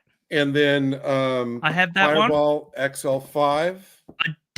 I didn't get that one. I think that sold out. And then the last one they did before they closed was Stingray. Yeah, I got the later version of the Stingray. There was one that was slightly up a tier that actually came with a lot more stuff, but I got the lower tier one. But I got the box. And I'm sorry that clearly I think they would have done Thunderbirds at some point, but maybe somebody like Via Vision or something down your way. They wouldn't have done Thunderbirds is a totally different thing because of the rights issues. Oh, really? Okay. Whereas similar to the Avengers, where the Avengers was mostly an ITV show, so they're pretty stringent on, and Studio Canal as well. Studio Canal pretty much owns Avengers. So the 60s Emma Peel version is what I'm talking about. And so yeah, it's got Terrahawks. it's just a rights issue. I've got those. Have you got? Is that the complete series, or have you got? I got the volumes. I got each volume. This is just like separately a 6-disc. I think they must after they release the ones you've got. I guess they just put them all in. One. Yeah. Well, sometimes, like the Captain Scarlet one, they would come with the box plus an extra disc with some special features that they'd have filmed or something. Now, one thing that I wish, I'm really kind of debating inside because I don't know if I want to do it's so expensive. The Anderson store, the Jerry Anderson store online. Yes, which it's gone expensive now. Very expensive. They're doing the remastered HD the Space Precinct in Blu-ray, but it's like $90 or something. Yeah. That's actually coming out. They haven't said anything, but that's not going to be a store exclusive. That's actually going to be coming out in the UK on Amazon and all that. Okay. I mean, I'd love to see Zavi I'd love to see it remastered in Blu-ray. I'd love to see it. I just need to decide if I want to drop that much for it. Was that the DVD release or the Blu-ray, Boomer Doug? Because we only ever get the DVDs. They're remastered, but they're the DVD versions. They just don't think the Blu-rays will sell. That'll be interesting to know. But yeah, so all right. What's another next one that I you? got recently? Galaxy Quest. Oh, yeah. This is the UK version, and it is the 4K version. I was very disappointed in this. I haven't watched it yet. You're disappointed? I'm disappointed. Really? Why? I'm really mad, actually, because this was supposed to be a special edition of 2 discs, right? Now it's come with the steelbook, okay, but I didn't even get that. Back, I just got the 1 disc. Yeah, well, this comes with the 4K and then separate Blu-ray disc, but they've both got the same things on them. Mm. Okay, so, but I thought this was going to have the documentary that they made a couple of years ago called Never Surrender. What is it? Never Surrender. And it says here, right, and this is what annoys me, is the fact that it says, it's actually on here, Never Say Die, Never Surrender, or whatever it is. It's not. It's one from the first Blu-ray release. Yeah, like a 10 and I was like, yeah, it was like a little featurette, and I was so annoyed. Okay, he got the DVD version. I do think though that so good. That documentary is available separately on disc. It's on Amazon. You can watch it on Amazon Prime. Oh, okay. We've lost him. Oh, there. Hi, you're back. Oh, your quality's gone down. That's about it. I'm looking. Yeah, hopefully that doesn't 4K, mean. Mate. Yeah, that I'm means if I totally freeze, soon, I'll be right back. I just need to reset. Yeah, no worries. So I don't know if you want to keep going. Do you want to keep going? No, I want to see more of what you got. Well, I recently got this one. This I had to import from the UK because we don't sell them. Disney doesn't sell box stuff now. Okay. This is Alien Romulus. Ah, okay. I'm waiting for a special occasion to watch this. I know all the spoilers already. You didn't see it in the theater? I think. No, no. I was told, just avoid it. But the thing is, though, I've watched every Alien movie there is. So, and some of the bad ones, I actually enjoy. I like Aliens 3. I don't. Why are you waiting on this one then? Well, I'm kind of waiting. I need to be in a mood for it. Oh, okay. I know this is modern Disney doing Alien. Yeah. I know that, and it's like, I gave up after the third one. For it. I gave up after Alien 3. Look, I mean, I don't mind Resurrection. I know a lot of people don't like Resurrection. Yes, it's a bit nuts with the whole with the alien baby that's half human or whatever, and I thought they were joking when they said they'd bring her back as a clone. I really did. But then you get discs. You get discs not only obviously where you can in your own area, But you import from the US and the UK, right? Well, I try to avoid getting a lot of stuff from the US because of the whole region thing. I want to get the best, like 5.1 surround. Like I said, I've only got a 2-channel Blu-ray region-free player. It's getting a little easier now because Criterion is now coming out into the UK. So they've been releasing a lot of their older stuff. Like I said, Carnival of Souls and that recently, which I watched. That's from the UK. And, and I can just pop it straight into my Blu-ray. Don't have to fiddle around with it or anything like that, and just pop it straight in and watch a good film. But I recently I'd been wanting The Lady Snowblood, which is a Japanese movies that influenced Kill Bill. And it's got a lot of blood in it. But they're in the 60s. So, when you've got a girl going around with a sword and just chopping up men, it's kind of cool back then, So, but I've been waiting for that to be released and it didn't. So it came up really cheap on Amazon for the US. And I thought, it's probably worthwhile actually just getting it and putting it in as a 2-channel release. So, but I try to, if I can, I will get the UK so I know that I can get the full. It's weird because Disney do actually release all their US versions now are also every region. So obviously they're starting to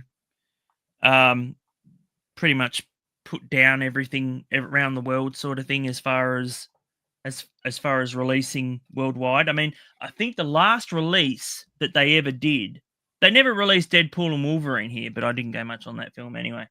But the last release that they did, even though they said their last release was Guardians of the Galaxy Volume 3, they actually released Avatar. So I think that may have been a James Cameron thing as well, his Way of Water, that sequel. I still haven't actually seen that yet. I never saw Avatar, the first one. Oh, haven't you really? No, I just thought it looked like Smurfs in space. You're right. You're right. It is. You're right. No. And it's like Pocahontas, but I remember seeing it in the cinema. Yeah. I watched it in 3D with a friend of mine, and we were just blown away because it was when 3D was at its peak, and they'd really built it for 3D. Yeah. So it doesn't work as well when it's flat.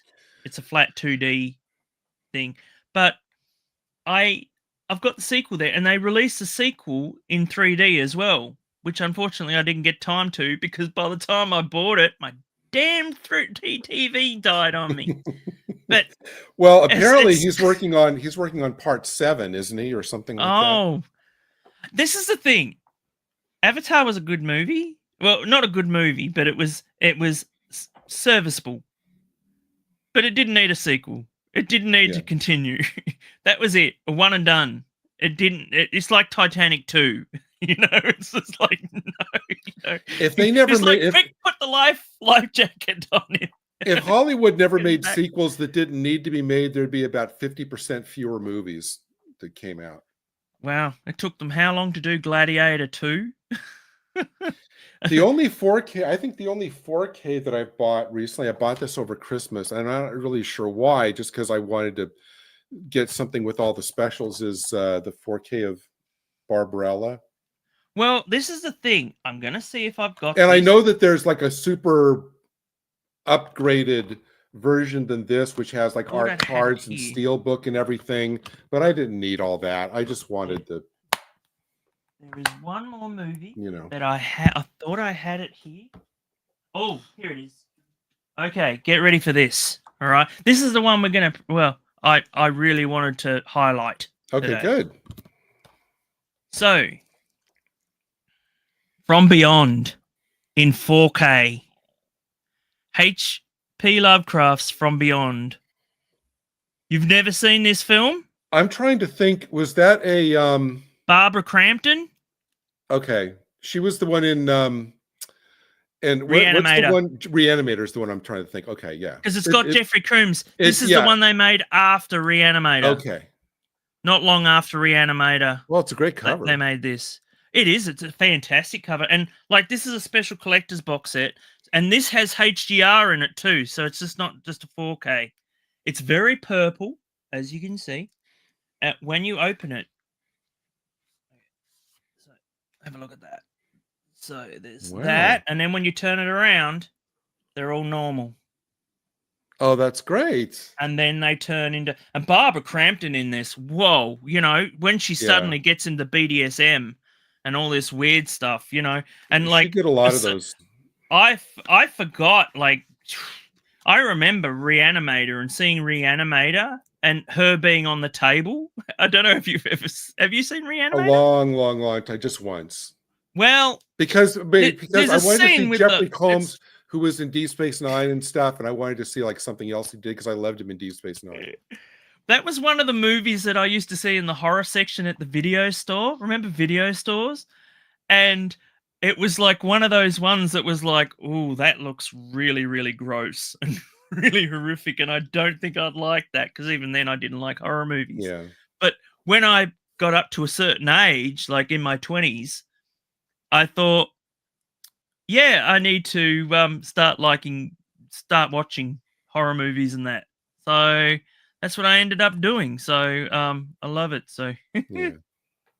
He is, certainly is. All right, so, let's talk about one of the ones. But that's really good. This is a really good transfer as well. So no, wait, is that Australian or Region 1 or Region 2? No, this is a UK release. Okay. It's been released on Blu-ray on Umbrella. Released this one, but this actually comes with the packaging is really something. Oh look, this is from 88 Films, and they've really gone above and beyond with this. And this is actually multi-region, by the way. It's ABC. Oh, okay. So it's actually worthwhile getting this. If you've got a 4K TV, I guess, yeah. I guess because it's such a niche market. I mean, they might as well go all out because they know that.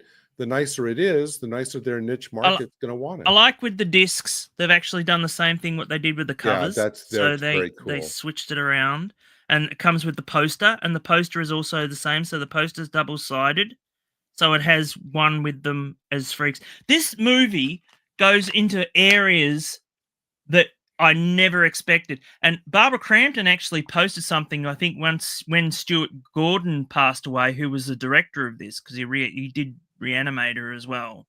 He had this thing for Barbara Crampton, but she posted this thing, and I said to her, I just posted this thing to her, saying that movie went places I didn't even expect it to go, and she actually liked my post, so I thought that was pretty cool. That's nice. But that was when she was still on Twitter. But yeah, it's just It's a great film if you get to see it. It's totally bonkers. It's a nut, like it goes weird. I remember seeing this on YouTube because I wanted to see the film because I was like, oh, there's a sequel to Reanimator, but it wasn't a sequel. It's just not even a continuation. It's just taking some of the actors. I imagine that probably has like a ton of extras. You know what? Some of them are brand new, like Jeffrey Combs. I believe this was released in the US a year ago. Oh, okay. But I don't know if it's the same transfer or if they've gone above and beyond and actually done another 4K transfer. But yeah, this is the UK version, and like I said, it's multi-region because it is 4K anyway. But it does actually have ABC on it, so yeah. All right, I'm going to hold up one that I have and that you said that you're getting, but that you don't have yet, and then you can talk about it. Oh, okay, cool. Was this one, because you said that you didn't have it yet, but I guess I know which one you're talking about. Yeah. Oh my God, that's out on Blu-ray, and I just bought the damn DVDs. No! Oh, I thought you were talking about the Blu-rays you were getting. No, I got the DVDs. The DVDs were really cheap. They still cost me $50 odd. I did not know that came out on Blu-ray. I'm sorry. I thought you said no, you're right. Set. No, I got the DVDs because the DVDs were on the way out. Yeah. So I was like, They were only like It's $6 yeah, each. each of the, So I got the seasons. individual seasons. Do you know what?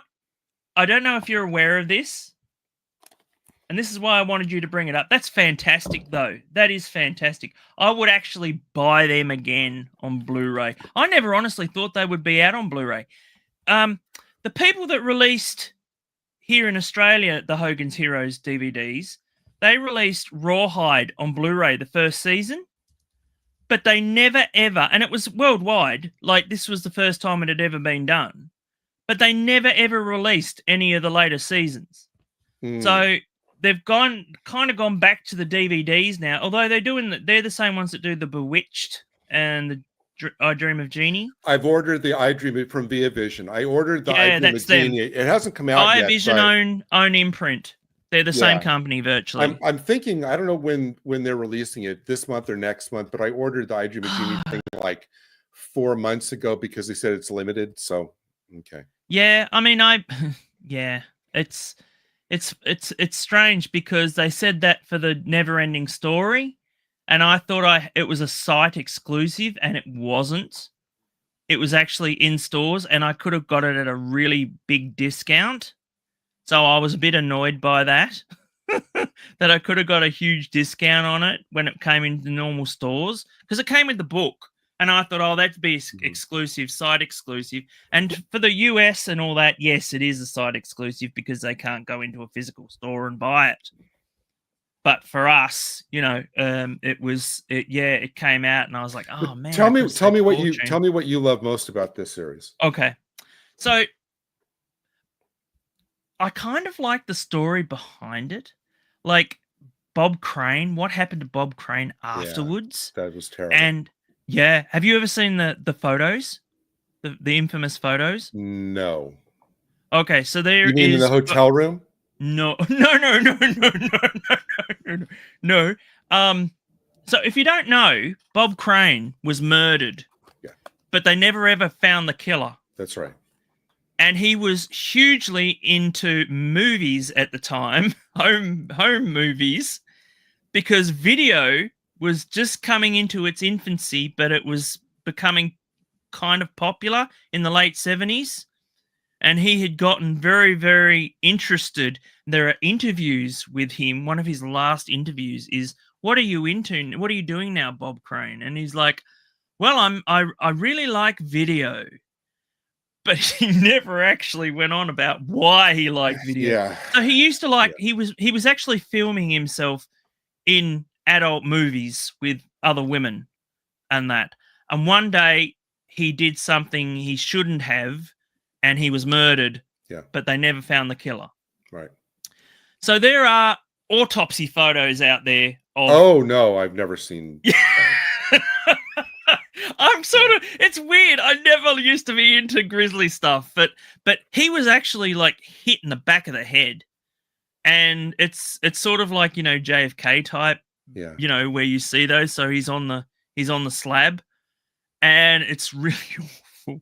But I love the story behind it, and the fact that they were going to remake this series, and it's sort of like James Bond in a military camp, in Auschwitz. It's weird.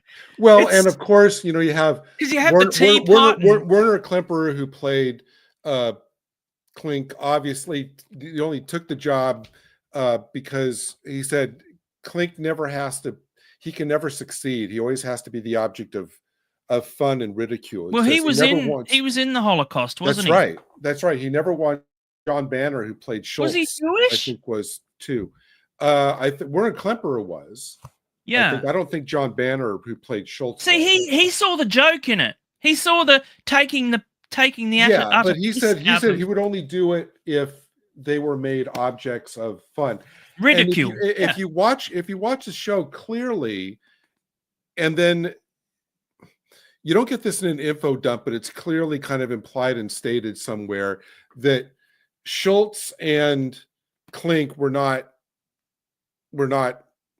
Nazis. They were Germans, but they were not. They hated the Nazis like General Burkhalter. It was a job. General Burkhalter and the other one. the SS guy that came to talk like this, clink. Yeah, times those were the kind of evil characters. But yes, I mean, if you watch this in order as I did, it was clear, and I'd surprised because I hadn't seen a lot of the early episodes. It was clear pretty much from the episode right after the pilot that Schultz knew exactly everything that they were doing. yeah, He knew that they were running this thing, and he says, "I know nothing." And it wasn't that he was just dumb; he knew what they were doing. It's the Great Escape, isn't it? And then there was one. They don't escape. There's one episode that I think you can also find it on YouTube where the trick is they make it seem like the war is over, you know, and they print up the newspaper saying the war is over and this, that, and the other thing. And they go into the office and they're talking about, oh, what are you going to do now that the war is over? And Klink says, well, I was a bookkeeper before the war, and, you know, everybody needs a good bookkeeper. So I think that's probably what I'm going to do again. And then they ask, Klink goes, Schultz, what are you going to do after the war? He goes, well, I was working with toys, you know, so I'm hoping now that the war is over, you know, that they will open the factory and we can make toys again. And he goes, oh, what was the name of the company? I think he says it's like the Shotzi toy company. And then Klink is like, oh, Hogan, you wouldn't know this, but the Shotzi toy is the biggest toy company in all of Europe. And then he says, Schultz, do you think your boss will give you your job back? And then Schultz says, probably so. I was the boss. And then, you know, Klink's face drops and he's like, you own the Shotzi toy company? And he's like, have a cigar. Because you know that he's going to hit him up for a job after the war. You know, but they never brought that up again. And it was this is it. Because when you think about it, you would think that all those Nazis would be shot at the end when the war was over. I mean, put on trial. Yeah, I have to believe in my own personal canon, because obviously they didn't do a final episode.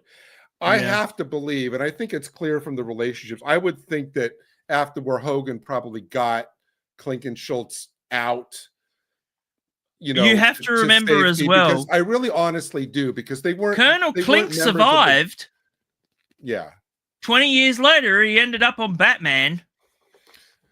Oh, in the animated series. No, the 66 camp series with Adam West. What? He's in the window. He comes out of the window. Oh, okay. During the and Batman calls him "Hello, citizen," but he doesn't realize.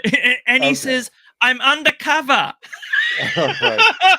It's your Batman. Yes. Okay. I'm undercover. It's like, oh, he survived after 20 years. But of course, that was when they were still making the series. Right. Because the series ended in 71. 71, yeah, 6 seasons. So it went longer than Batman. Sorry, I really thought that. No, I didn't know. Well, this is the problem. This is the problem that I have with Australian releases, is that they go, we call it half-assed here. So they'll release them on DVD, the remastered, but they won't release them on Blu-ray. So you can get them elsewhere on Blu-ray, but you can't get them. You have to, you know. And I waited long enough for Hogan's Heroes, because I thought, well, that series isn't going to come out on Blu-ray, because, you know, they won't like what they've done, you know, with the series. And, you know, I mean, they're trying to cancel the actor from Hogan's Heroes now, not Bob Crane. The one that did Family Feud afterwards. Richard Dawson. They're trying to cancel him now. Because he kissed all the girls? Yeah. Young girls. Right. But he actually ended up with a contestant. You did, yes. He married one. Yeah. But I remember him in The Running Man, if you've ever seen that movie. Yes, he was the game show host. Yeah, and he did it really well. And the fact that his comeuppance is freaking fantastic. I love that comeuppance. It's one of my favorites of all time. There's an old, you know, when he played another villain, there was an episode of McCloud where he was the villain.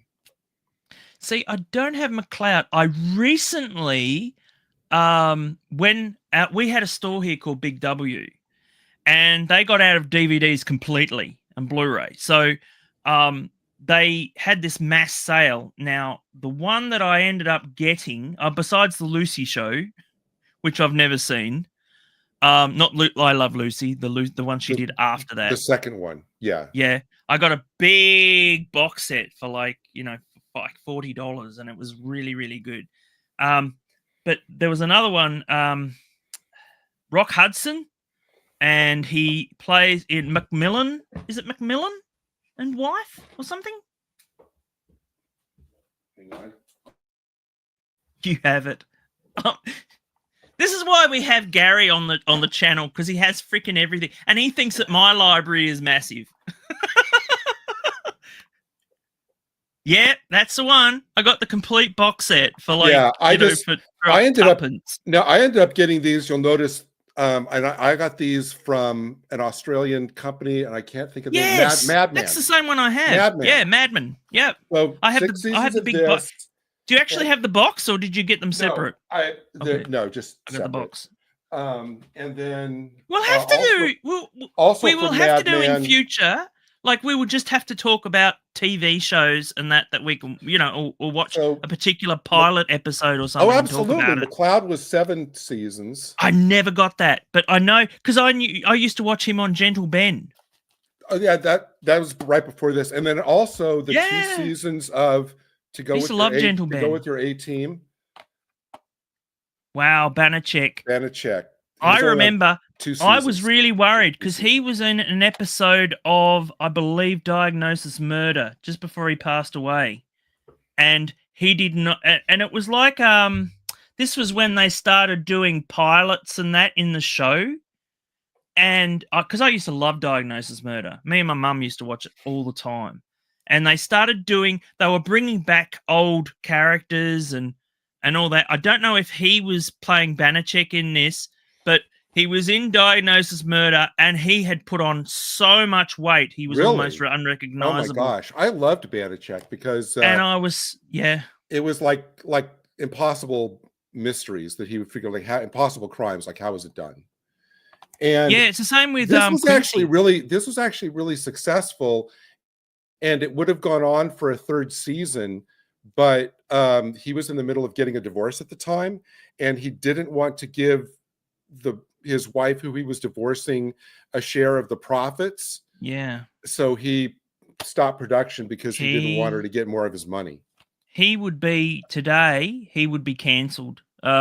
If you, like I said, if you end up watching that documentary, Bring Back the A-Team, they discuss about what he was like and the fact that he was extremely jealous. Mr. T became so popular. Yeah. And that if you notice, there are a certain amount of women that go through the show. There's a reason for that. There's a reason why, there's this main woman, and then all of a sudden it changes, and there's no reason for it. The first one. Yeah, there's a reason why he actually had something to do with that. Oh, I don't think I want to know. But I can guess kind of what you're saying. Yeah. It's stuff that they don't have nowadays, like, I mean, I don't think this comes with any. And then the second one was it Tanya was the name of the brunette? Yes. The really gorgeous brunette. Yes. Yeah, and I don't think he liked her either.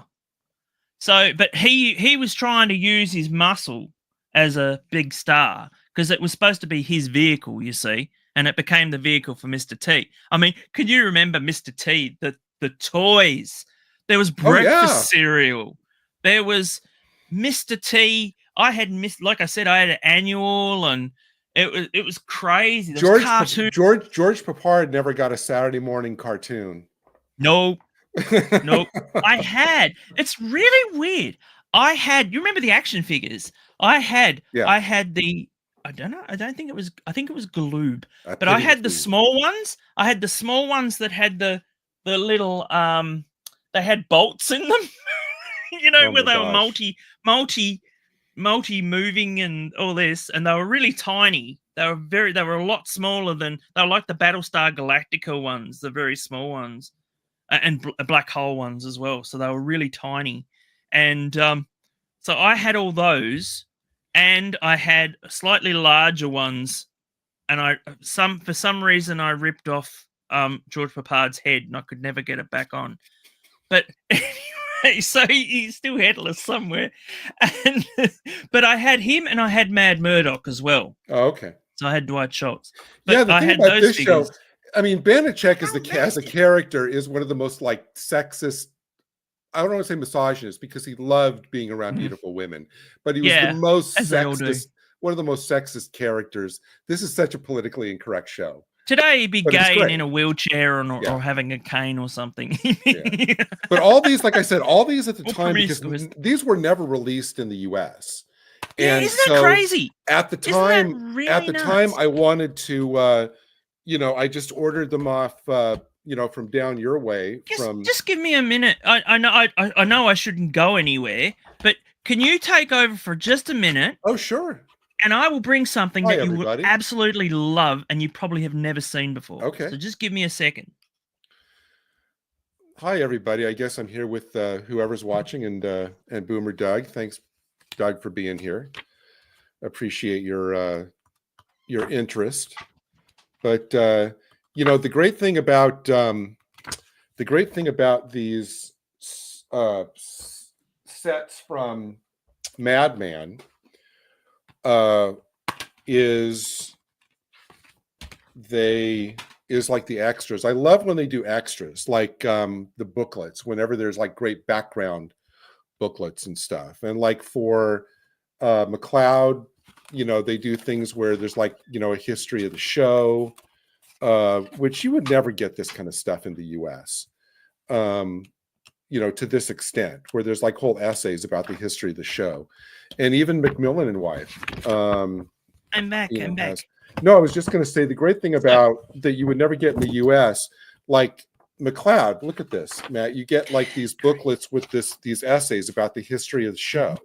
You'd never get stuff like this in the US. So, and even Macmillan and Wife, it's smaller, but you know, they do try to give you facts about all of the you know, background facts about every one of the stories, like in each season and stuff. And so that's cool. If you remember when I said about this store, Big W was getting rid of a lot of their Blu-rays, they had some Madman DVDs. And like I said, I got, you know, the Macmillan and Wife and the Lucy Show and all that.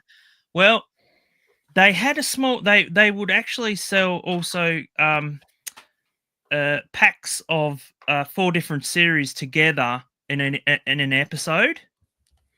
So I actually got this for my mum, but this is the Mystery Movie Collection, the Snoop Sisters, which I'd never ever heard of, Ellery Queen, which I'd never even heard of, and it came with the Rockford Files and Murder, She Wrote. And apparently inside, I don't know if you've got this on your discs, but on the inside, they actually have what you can actually get the full series. And I've never seen. All right. I've never seen the Snoop Sisters box set. I have never seen. This one is was that middle one at the bottom. Law and Harry McGraw. That was obviously a spinoff from Murder, She Wrote, because he was the Law and Harry McGraw. He was like this. All right. That's right. This Bogart type private detective that she would meet, and so it was like only a 1-season show that spun off from Murder, She Wrote. Because it had the guy from Law and Order. Yeah. That before Law and Order. Yeah. Oh no, I remember this. Yeah. I don't remember the spin-off, but I remember the actual episodes. I have the Snoop Sisters, but only because this was only like 5 episodes. Yeah. You know, but this was only one. But I got this for the Snoop Sisters. I knew my mum liked mysteries. I have Ellery Queen down there. Ellery Queen is my all-time favorite mystery series. I can't even describe to you how much I adore the Ellery Queen series. Right. It was for 1 season, and it took place in 1940s. Ellery Queen was a writer. Well, Ellery Queen, the name Ellery Queen was the creation of 2 writers that later went on to create. No, they didn't have anything to do with Columbo, but these 2 young teens, I guess, in the 40s created this character called Ellery Queen, and you know, it was like whodunit mysteries. And then they wrote dozens. I mean, literally, there was a magazine that's been going here since the 60s called the Ellery Queen Mystery Man. It was an anthology of different writers. But the character took place in the 40s, And the thing with the books, if you go to the library and got an Ellery Queen book, about 20 pages before the end, it'll have like a pause section where it'll summarize it and kind of give you a chance as the reader to kind of amass the clues and kind of figure out, and then it'll continue on with the story. The last 20 pages will be the denouement of the story. Mm-hmm. The way they did that on the show with Jim Hutton, I'm sure you've heard Jim Hutton. He's a movie star in the 60s and stuff. Father of Timothy Hutton. Okay. The actor Timothy Hutton. But it took place in the 40s. He was a mystery writer. The Ellery Queen, the character didn't actually exist. Like I said, he was the creation of two other actual writers. But in the series, it takes place in 1947, and he's a mystery writer, kind of absent-minded, but with a brilliant mind. And his dad is the chief of detectives in New York, so it's a period piece set in the 40s. And it was like Murder, She Wrote, in that you had an all-star cast of suspects every week. I think Bob Crane actually was one of the suspects in one of the episodes. Where I saw him on the Love Boat the other day. Yeah. And where so you have all this, just like a Murder, She Wrote, where you have like an all-star cast of characters and you have the detective trying to work their way through. Fantasy Island. But the way that they put the book trick into the show is about 10 minutes before the end of the episode, it would be clear that Ellery Queen just saw or heard something which basically made everything fall into place, right? Mm-hmm. And so he breaks the fourth wall and he turns to the camera and he goes, "Do you get it?" I said, "I think I have it figured out. What about you?" And he says, "Remember, keep in mind the missing key, the something like the shadow on the wall, and a clock." He goes, "Do you think you have it? Let's see." And then it'll go back, and then he'll be back in character. So only for that 30 seconds does he break and talk to the audience, and then he gets back in character, and then they reveal who done it. Matt, I can't even tell you how much I adore the Ellery Queen series.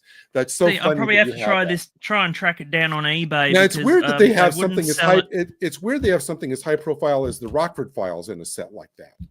Yeah, I think it was probably as a buy, as like, hey, the Rockford Files, hey, Murder, She Wrote, and here's a couple of extra ones that we want to throw at you. I mean, the Snoop Sisters was kind of like Murder, She Wrote before Murder, She Wrote, like the two elderly. Okay. So I'm gonna watch. I'm gonna watch the Ellery Queen episode tonight because it's only just comes with one. Can you tell me which episode it is in that set? Because they actually did an Too Many Suspects. Oh, that's the pilot. Great. Okay. That's the 90-minute pilot. Fashion designer Monica Gray is dead, but who killed her? Was it the philandering financier, his jealous wife, the son with a dangerous temper, the radio mystery star, the ambitious secretary, the chauffeur, or the delivery boy? That was the opening that was the pre-credits. They go, every episode started with a picture of the victim. He's like the suspect. In 1 hour, this person will be dead. Who killed him? Was it and then it'll show just what you just said, but they'll show like clips of the actual character. How many series did this go for? It was the pilot episode and one season of 22 episodes. Right. Okay. But you have the pilot movie there. All right. So I'll definitely watch that. And we'll have to talk about it sometime. So you'll have to come back on and we'll have to talk. Before we go, I do want to show one last thing. No, you're right. That won't go quite yet. I want to make sure. If you're enjoying this, by the way, please remember to like and subscribe to the channel and comment down below. Let us know if you know any of these shows or movies that we've been showing off tonight, and what you would like to see on the channel. I'm trying to get to 1,000 subscribers by the end of the year, so please help me out by liking and subscribing. I would really appreciate it. Now, Matt there's more of these coming. There's more of these live shows coming. So Matt and I are not going to show new purchases every week because neither of us can afford it. No, I was like, oh, have I shown off? I still haven't shown off. You know what? There's Show me some stuff I something. still haven't shown. Show me. Well, Okay, keep so something I got the box keep set of something in Full reserve. Moon. Show us one more thing. Keep the rest in reserve. Well, I got books. Oh, okay. So, but this is Full Moon Fright Box. This has Doll Man and Demonic Toys, and then also Doll Man versus Demonic Toys. I've heard this of is Doll Charles Man. Band, if you know these. They did like 5 or 6 of those, right? Yeah. Well, there's also a spin-off, but the spin-off's not here because there's a little baby killer baby toy, but that one's not in the actual set. But it comes with Demonic Toys, Doll Man versus Demonic Toys, and Demonic Toys 2. I got this really super duper cheap because it's from Umbrella, but it comes with a book because they had 25% off because I buy so much damn stuff from them. And I've worked for them. But so that comes with a little booklet. And, you know, we don't really get a lot of Charles Band type movies here, the Full Moon stuff. Although they're on Amazon I love it when the sets I have books like that. I love it. Do you know what? There used to be a place that we had in Hobart here in Tasmania. And it used to be a cellar. And it was next door to a pornographic magazine place, right? But it was right next to, also in between, was a toilet. So it smelt like a urinal. Okay, with the soaps and everything. You know the ones that they put the cake soaps? The cakes. Yeah. So every time I used to go, because I used to go into the video store, which was down underneath, because this is when DVDs first came out, so they were very rare. They used to sell secondhand DVDs and videos and that. They would have heaps of Charles Band movies, absolute heaps of Charles Band movies on videotape. And every time I see a Charles Band movie now, I can smell urinal cake. I'm like, oh, that brings back memories. You know, too bad they don't include one in the box. Boomer Doug actually had because all the shows we've been recently talking about were. Thank you so much for all your comments, Boomer. Well, yeah, because in America, obviously, all the ones we've been talking about were originally on the NBC Mystery Movie. I will watch a wheel series. And he says his favorite series in that genre, also part of the NBC Mystery Movies, was Heck Ramsey, which is a great show with Richard Boone. He was a former gunslinger, and it was in the turn of the 19th to the 20th centuries. He was a former gunslinger, but now he worked for the law, but he used a lot of the new things like taking fingerprints to solve crimes, and things like that. And it was only on Forensics. 2 seasons, 10 episodes total. Boomer Doug, they're all on YouTube. So if you want Heck Ramsey, go to YouTube. That's where there was a time. Mad Men, when they first came out, you may not be aware of this, but Mad Men, when they first came out as a distributor, they were mostly as video, but they were hugely and heavily anime based. So they would sell things like classics like Wicked City and all these movies like Ninja Scroll and these really cool classics, and then they ended up releasing TV series that we used to remember from the 80s, and that like Astro Boy and He-Man and all this, and it was brilliant. And then all of a sudden I think that they got sold to an American company, and they just fell off a cliff. But for some reason, they've been they have little bits where they get like they go up a bit. So like they'll release all these classic TV shows and that. So they released, I couldn't believe it, but they released The Ghost of Mrs. Muir.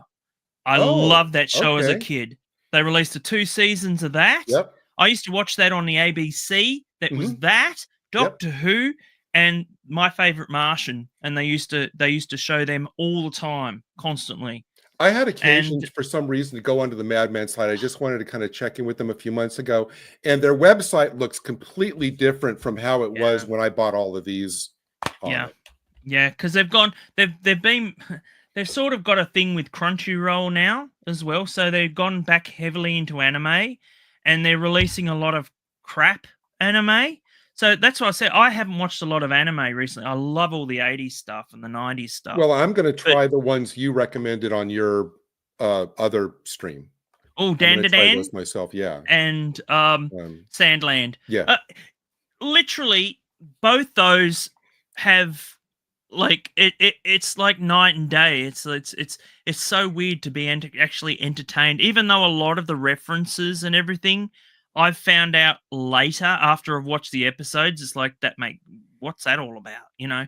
And then I've watched videos or something that would actually reference why they talk about this actor or this Japanese actor or something like that. No, you sold it very you sold it very well in that video. I hadn't heard of either one, and now I really want to see them. Thank you. I love one last thing about to Boomer Doug on that Heck Ramsey. It's got me back into anime. I never was. Well, yeah, I mean, as far as anime goes, my only experience with anime is I love the Miyazaki stuff. Oh God, yes.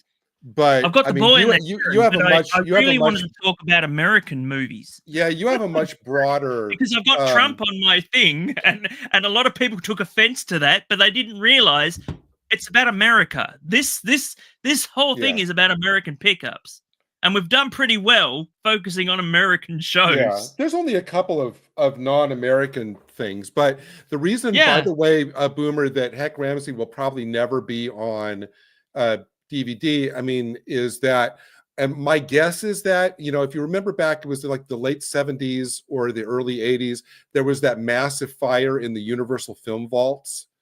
That was a big story over here. Was that the one in 2008? Was it as late as 2008? There was a massive fire that took out King Kong and it wiped out a lot of the it was at Universal Studios, and it wiped out a lot of their a lot of the classic, like their television tapes and all of that. My guess is that Heck Ramsey, since it was really only 10 episodes, and then I mean they showed it later on like the late movies and stuff, but my guess is probably that was one of the ones that was lost in that fire. So they don't have the original masters to put up anymore. But Ellery Queen, Boomer, you know, you have great taste because you love Ellery Queen. It's been my favorite. Like I said, I haven't even seen it before, so I'm going to be really interested. And he's right. One of the occasional recurring characters is played by who played Higgins in Magnum, John Hillerman, and he plays like this other kind of stuffy radio host who likes to compete with Ellery Queen to solve the mysteries, and of course always gets it wrong. He always gets it wrong. Yeah. But no, it's a great. Well, the last one I wanted to show tonight, because we have to save some stuff for the future. Yeah. And this isn't US, but I think you might enjoy it. Is ever since I was a kid, I was a huge Tintin fan. Ever since I was a kid, I love Tintin. And I found both of the live action Tintins from BFI, Tintin and the Mystery of the Golden Fleece. And then look at this cover. This has an Hergé cover of Tintin and the Blue Oranges. These are original stories. This was France 1964, and this is France 1961. And it has optional English audio, which is great. But look at this. Each one of these has like this huge essay thing all about the movie and essays about Tintin and all of that stuff. And I thought European movies, a lot of them were so faithful to the comics. I thought I adored Tintin, and so I thought I had to get these two. I mean, I have I've had this for a long time. This is I was a big fan of this guy. Oh, Asterix and Obelix. Asterix, yeah, he was. This was like our comics back in the day. So didn't they do some live action versions of that? Yes, with Gerard Depardieu. Were those movies or a TV show? No, they were movies. They did like Asterix at the Olympics. Asterix meets Cleo. Do you have those? I do not. They're French, and they're very rare. Like they come out. I have some of the 3D animated movies that they released later, but they're still bringing out. They're still they're still doing the live action, but since then they've changed actors as well. Like they changed a lot of their French actors, so doing the parts. But Asterix was like one of my things growing up. That and Harvey comics, so that's where I get a lot of my influence Casper from. and Richie Rich. Oh God, I miss those. And I bought a digest. Wendy. You cannot, for the life of you, buy. Yeah. Oh gosh, I love what's his name? Oh, what's the name? I can't believe it. I've forgotten his name. I'm having a brain fart. The devil, little devil. Oh, Harvey, little devil. Hot stuff. Hot stuff. I loved Hot Stuff. Oh my gosh, I loved Hot Stuff. So he's going around in an asbestos diaper. I always wish they'd done like a big company-wide crossover where you have all the characters meeting each other. That would have been Baby great. Huey. I remember Baby Huey cartoons and Casper cartoons when I was really super I have little. them. I had actually. Did you like Richie Rich? They were doing Richie Rich cartoons into the 80s. Just give me a second, because I've just got here. The live action French movies. Are you talking about the Tintin movies, Boomer Doug? Are you talking about the Asterix movies? But so years ago, when DVDs were hot, they came out with these. Oh, Felix the Cat. Now, these are the 60s versions. Yeah.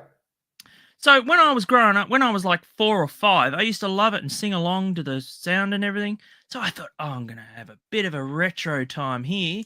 So I pop it in the disc player and they change the theme tune.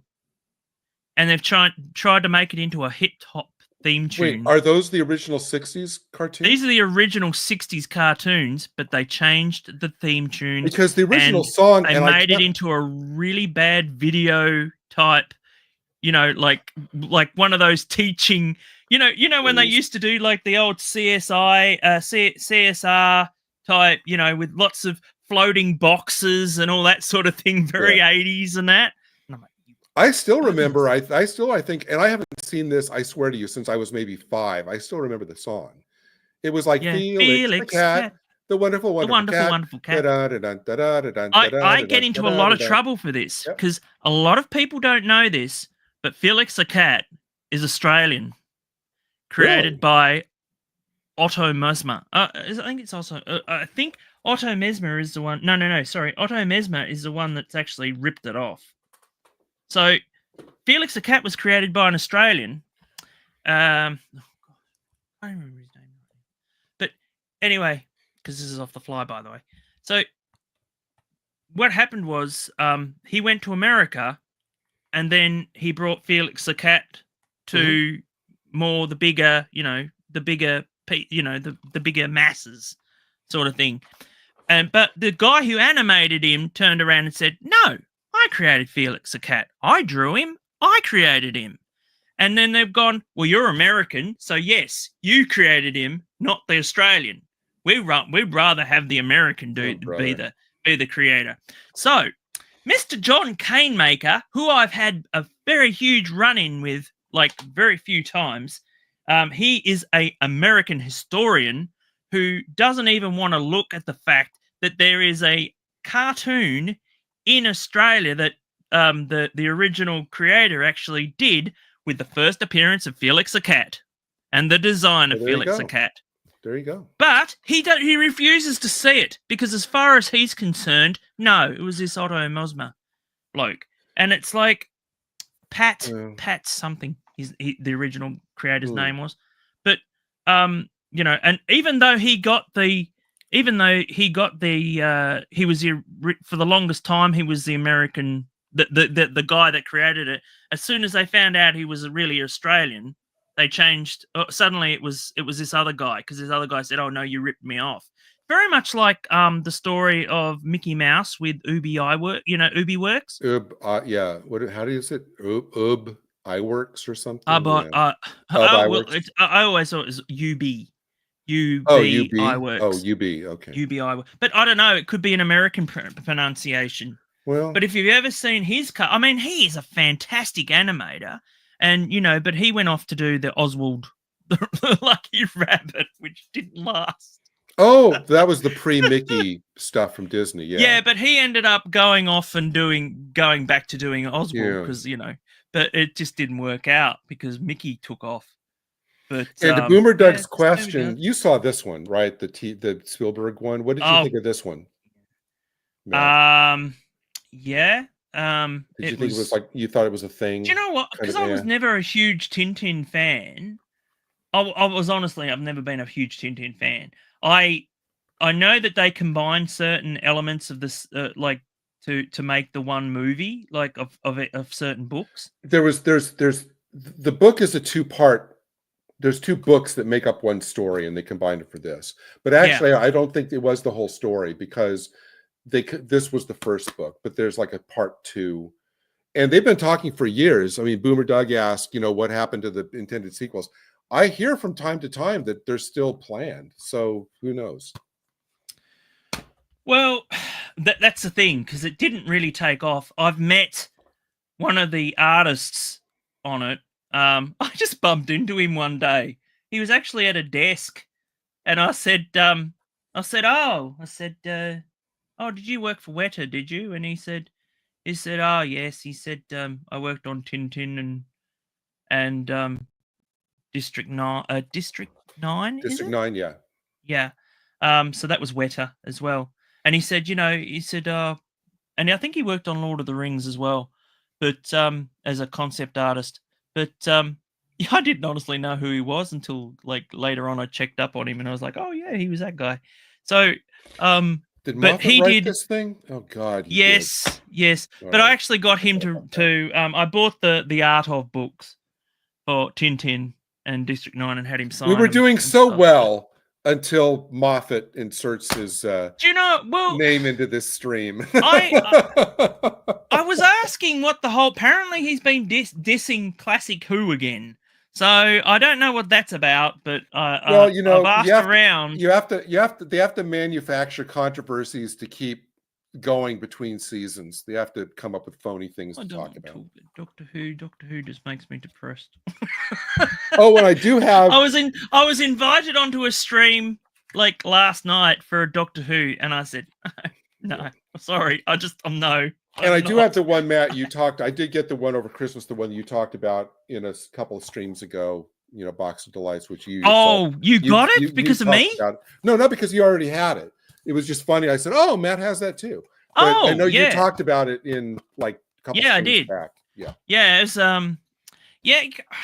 Pat Sullivan. I knew it was Pat something. You're right, Boomer Doug. Yeah, and he was actually, if you don't know, Felix the Cat was actually the first transmitted.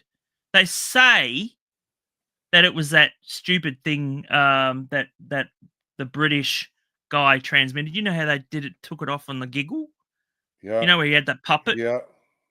Well, actually, Felix the Cat was one of the first transmitted in America.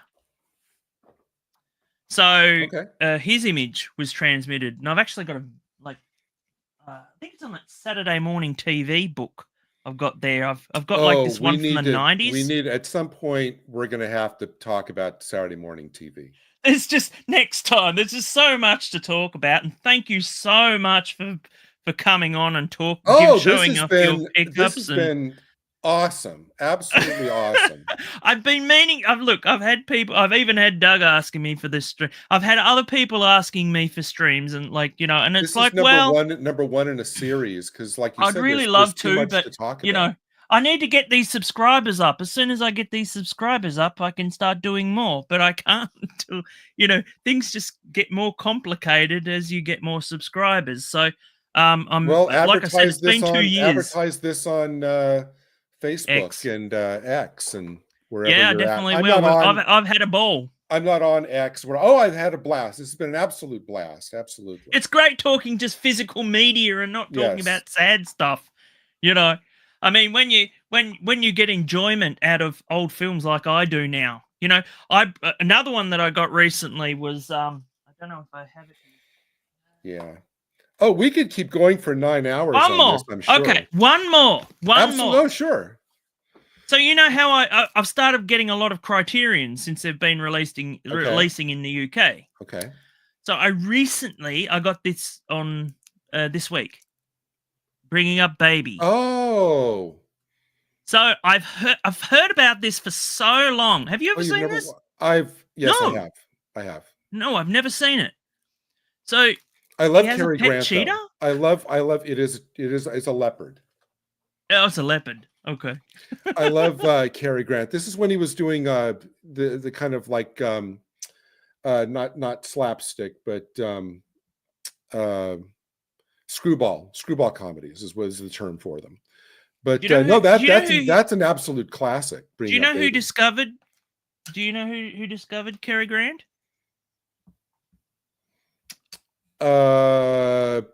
When he was being because I know he was an when he was a nobody. He was acrobat. just on the lot. Yeah. Who? Mae West. Oh. Yeah, Mae West saw him in a window. Oh, that's right. He was like an extra in Mae West movies, or like an uncredited extra or something. Yeah. Yeah. I'm a big Cary Grant fan. I love Cary Grant. If you've ever seen I've seen Mae West's false teeth. It's weird. That's a stream in itself. When she passed away, what do they do with the teeth? So they put them in a jar. You pull your phone out. Did you get a picture on your phone? No, but it's really creepy though. It's like very crazy. But anyway, look, we've got to get going. But thank you so much for your time tonight. Oh, Gary, no, it's been a blast. I'm sure. Thank you so much for showing up. You're showing off your pickups and you as well. I love seeing the ones because I always learn about the histories, even of movies that I haven't seen yet. You always know all the history. It's great. Oh, some of it, not all of it. I wish I was. I'd make a fortune otherwise, but unfortunately not. But no, it's just it's great to talk movies and TV shows that we wouldn't even know about if we didn't talk about these things. They've been buried and put under. How many 70s TV shows and that do you watch? Do you get to watch nowadays? I think I've got the complete box set of Starsky and Hutch because I remember it so often. But we can talk Starsky and Hutch. Starsky and Hutch. The one thing I'll say about Starsky and Hutch, the theme music from the first season was the best before they changed it to like the disco stuff. The first season, I think Lala Schifrin did the theme for the first season, and it was the best. I don't know whether to call you Boomer or Doug. Or Boomer Doug. BD. Thanks, Boomer Doug, for being here and contributing. Yeah, thank you so much for being in the chat. Discussion. Yeah, like I said, it's going to be really hard because I'm in the middle of the day here, so it's just gone after 2:00. So I can't wait until you watch like Snoop Sisters and Ellery Queen. Let me know. Oh, I'm going to watch Ellery Queen tonight. I will. I promise you, and I'll let you know. And like I said, hang on, and then we can go. Yeah, no worries. I actually have two versions of Ellery Queen. This is the American release of the single season. Wow. And this is whatever happened to that actor? Because I've never heard of him. Jim Hutton actually continued to make movies and TV series until the late 70s, and then he died, I think, of a heart attack in like 79 or 80. And Timothy Hutton, his son, obviously, Timothy Hutton. I used to know him from Nero Wolfe. And Leverage. And Leverage. Well, that's another mystery show, Nero Wolfe. Oh, the Canadian version. We can talk about Nero Wolfe. That's a very highly literate, and this is the British release of Ellery Queen. I don't know why I got it. No, that's the Australian release. Oh, this is the Australian release. Madman. We've got that horrible logo, and actually, that was something I didn't bring up. Let me just see if I can get it quickly. If you can, Matt, seriously, if you like the pilot and you can find this inexpensively, get this. What I wanted to talk about as well, since you brought it up with the label, we have this horrible label on our stuff, right? It's just horrible. It's like this stuff here. It's awful. It takes up half the freaking thing. Yeah. I bought, even though it would have been cheaper for me to buy this, I got the 4K of Once Upon a Time in the West, which is my favorite. I have been trying to get Dan Hadley to watch this damn film. He hates Westerns. He hates Blazing Saddles. Can you believe? He hates it. He just can't stand Blazing Saddles. And I've been trying to say, this is the one. This and The Searchers is probably some of the best. The Searchers. Searchers, mate. Yeah, I haven't even got The Search. Is that on 4K? I'll be interested to know. Let me know in the comments down below if it's available. I'd love to get John Wayne I watched a John Wayne movie recently. I can't remember the name of it. He was in England anyway, and it was a really terrible movie. Oh, that was one of his later ones. That was yes. It really annoyed me, the interviews afterwards. Was that McHugh? MCQ? I think so. That movie that just showed up, was that the movie with Seth MacFarlane? No, God, no. This is a classic. Didn't he do a movie called Once Upon a Time? Didn't he do a movie called Once Upon a Time in the? No, he did. I don't know what that was called, but no one remembered what's her name? Cameron Diaz or somebody? Yeah, and it had Chris. It was weird because he went all Family Guy in the actual movie, and he had like Chris Lloyd in it as Doc Brown, and Doc Brown, and just really went weird. But this is like my favorite Western. If you've never seen this film, get this film, and I've got it on 4K now, so I'm really, really happy. And I've paid extra for the UK release because it didn't have that horrible Australian banner on it. So that's the reason why I paid extra for this. But with our Blu-rays as well, you may not know this, but with our 4Ks, it's very difficult to get a Blu-ray with it. So you'll only get the 4K. That's it. So when we get released stuff like Star Trek and all that, it'll be the 4K disc only. So we probably will miss out on extras and all that sort of stuff. But yeah, so this one, that was the movie that he made right after he made the trilogy with Eastwood, right? Yeah, and this is the one with Henry Fonda and Charles Bronson. And that was when the Westerns were getting really uber violent. Jason Robards. Yes. Well, this sort of goes into there's an R scene, if you know what R stands for. There's rhymes with grape. So, but like it's not. There's not an actual grape scene, but, right? But I mean, there's one of those scenes like in. There's an odd one with Charles Bronson, and there's no explanation for it. It's they're in it. There's that Raquel Welch movie a couple years after that. Where, I have that. Henny Calder, where that basically that happened. That happened in that one too. Yeah, it's weird. They did a lot of that in the 70s, like in the movies. Boomer Doug mentions actually what is Cary Grant's final movie, Walk Don't Run, which I love. That's a great movie. That was his last movie, 1966, before he retired. That's a terrific one. Right. That was a remake of a 40s movie called The More the Merrier that was made in the 40s. Have you ever heard of the story of him with Michael Caine? So there was Michael Caine was standing outside with Cary Grant, and this woman came up to Michael Caine and said, "Oh my God, it's Michael Caine. Can I get your autograph?" And Michael Caine, Michael Caine goes, "Yeah, no, sure." And he gives her her autograph, walks away, and she turns around to Cary Grant. She goes, "You just don't see Hollywood stars around here, do you?" And he goes, "No, ma'am, you don't." And they just laughed. Apparently, they just laughed about it. Brannigan, that was the one. That was Brannigan. The British one, I think. Yes, Brannigan. It's crazy because you can literally see where the story goes, but and there was never ever a sequel. But of course, what do they do with the interviewer when they talk to people about the movie? They talk about his politics, John Wayne's politics. Oh, I didn't like his politics. It's like, who cares about people's politics when they're an actor? Google the poster for that movie. The poster for that movie is great because it's like, John Wayne's in London. in London, and the Brits will never be the same, something like that. Yeah, that's it. That was actually released by the BFI, like on Blu-ray. So, so I got that recently. There's like a really crazy car chase and that in it, and it's really good. But anyway, we're talking way too many movies. We could do this for 9 hours. I know we could.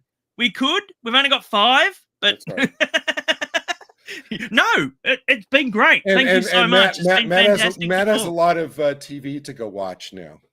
Yeah, thank you for Ellery Queen. I will definitely watch that. Hopefully, I've given you a few tips as well. Oh yeah, no, I've written them down here on this notebook that's right beside me. So yeah.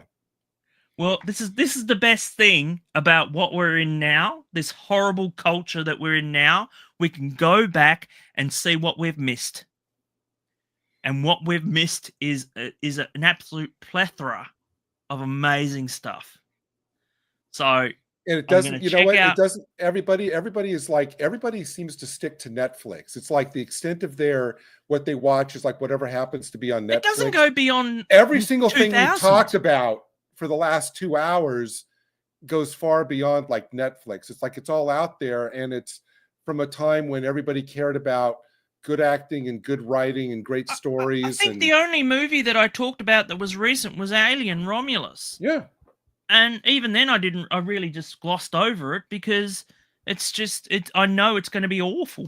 Yeah. But this is great. I hope we get the chance to do it again. This has been absolutely we'll definitely fantastic. do it again. We'll definitely do it again. Absolutely Please remember to like and subscribe to the channel. Thank you so much to my guest, RetroDoc. We will be going now. Absolutely. We promise we're going for another hour and a half. But thank you so much for. I hope you really did enjoy this. And who am I? I'm Matt Pott, and I'll see you next time. No S, and I'm not Tom. Where the hell do they get Tom from? My God, some weirdo. Oh my God. Bye. See ya. So long, everybody.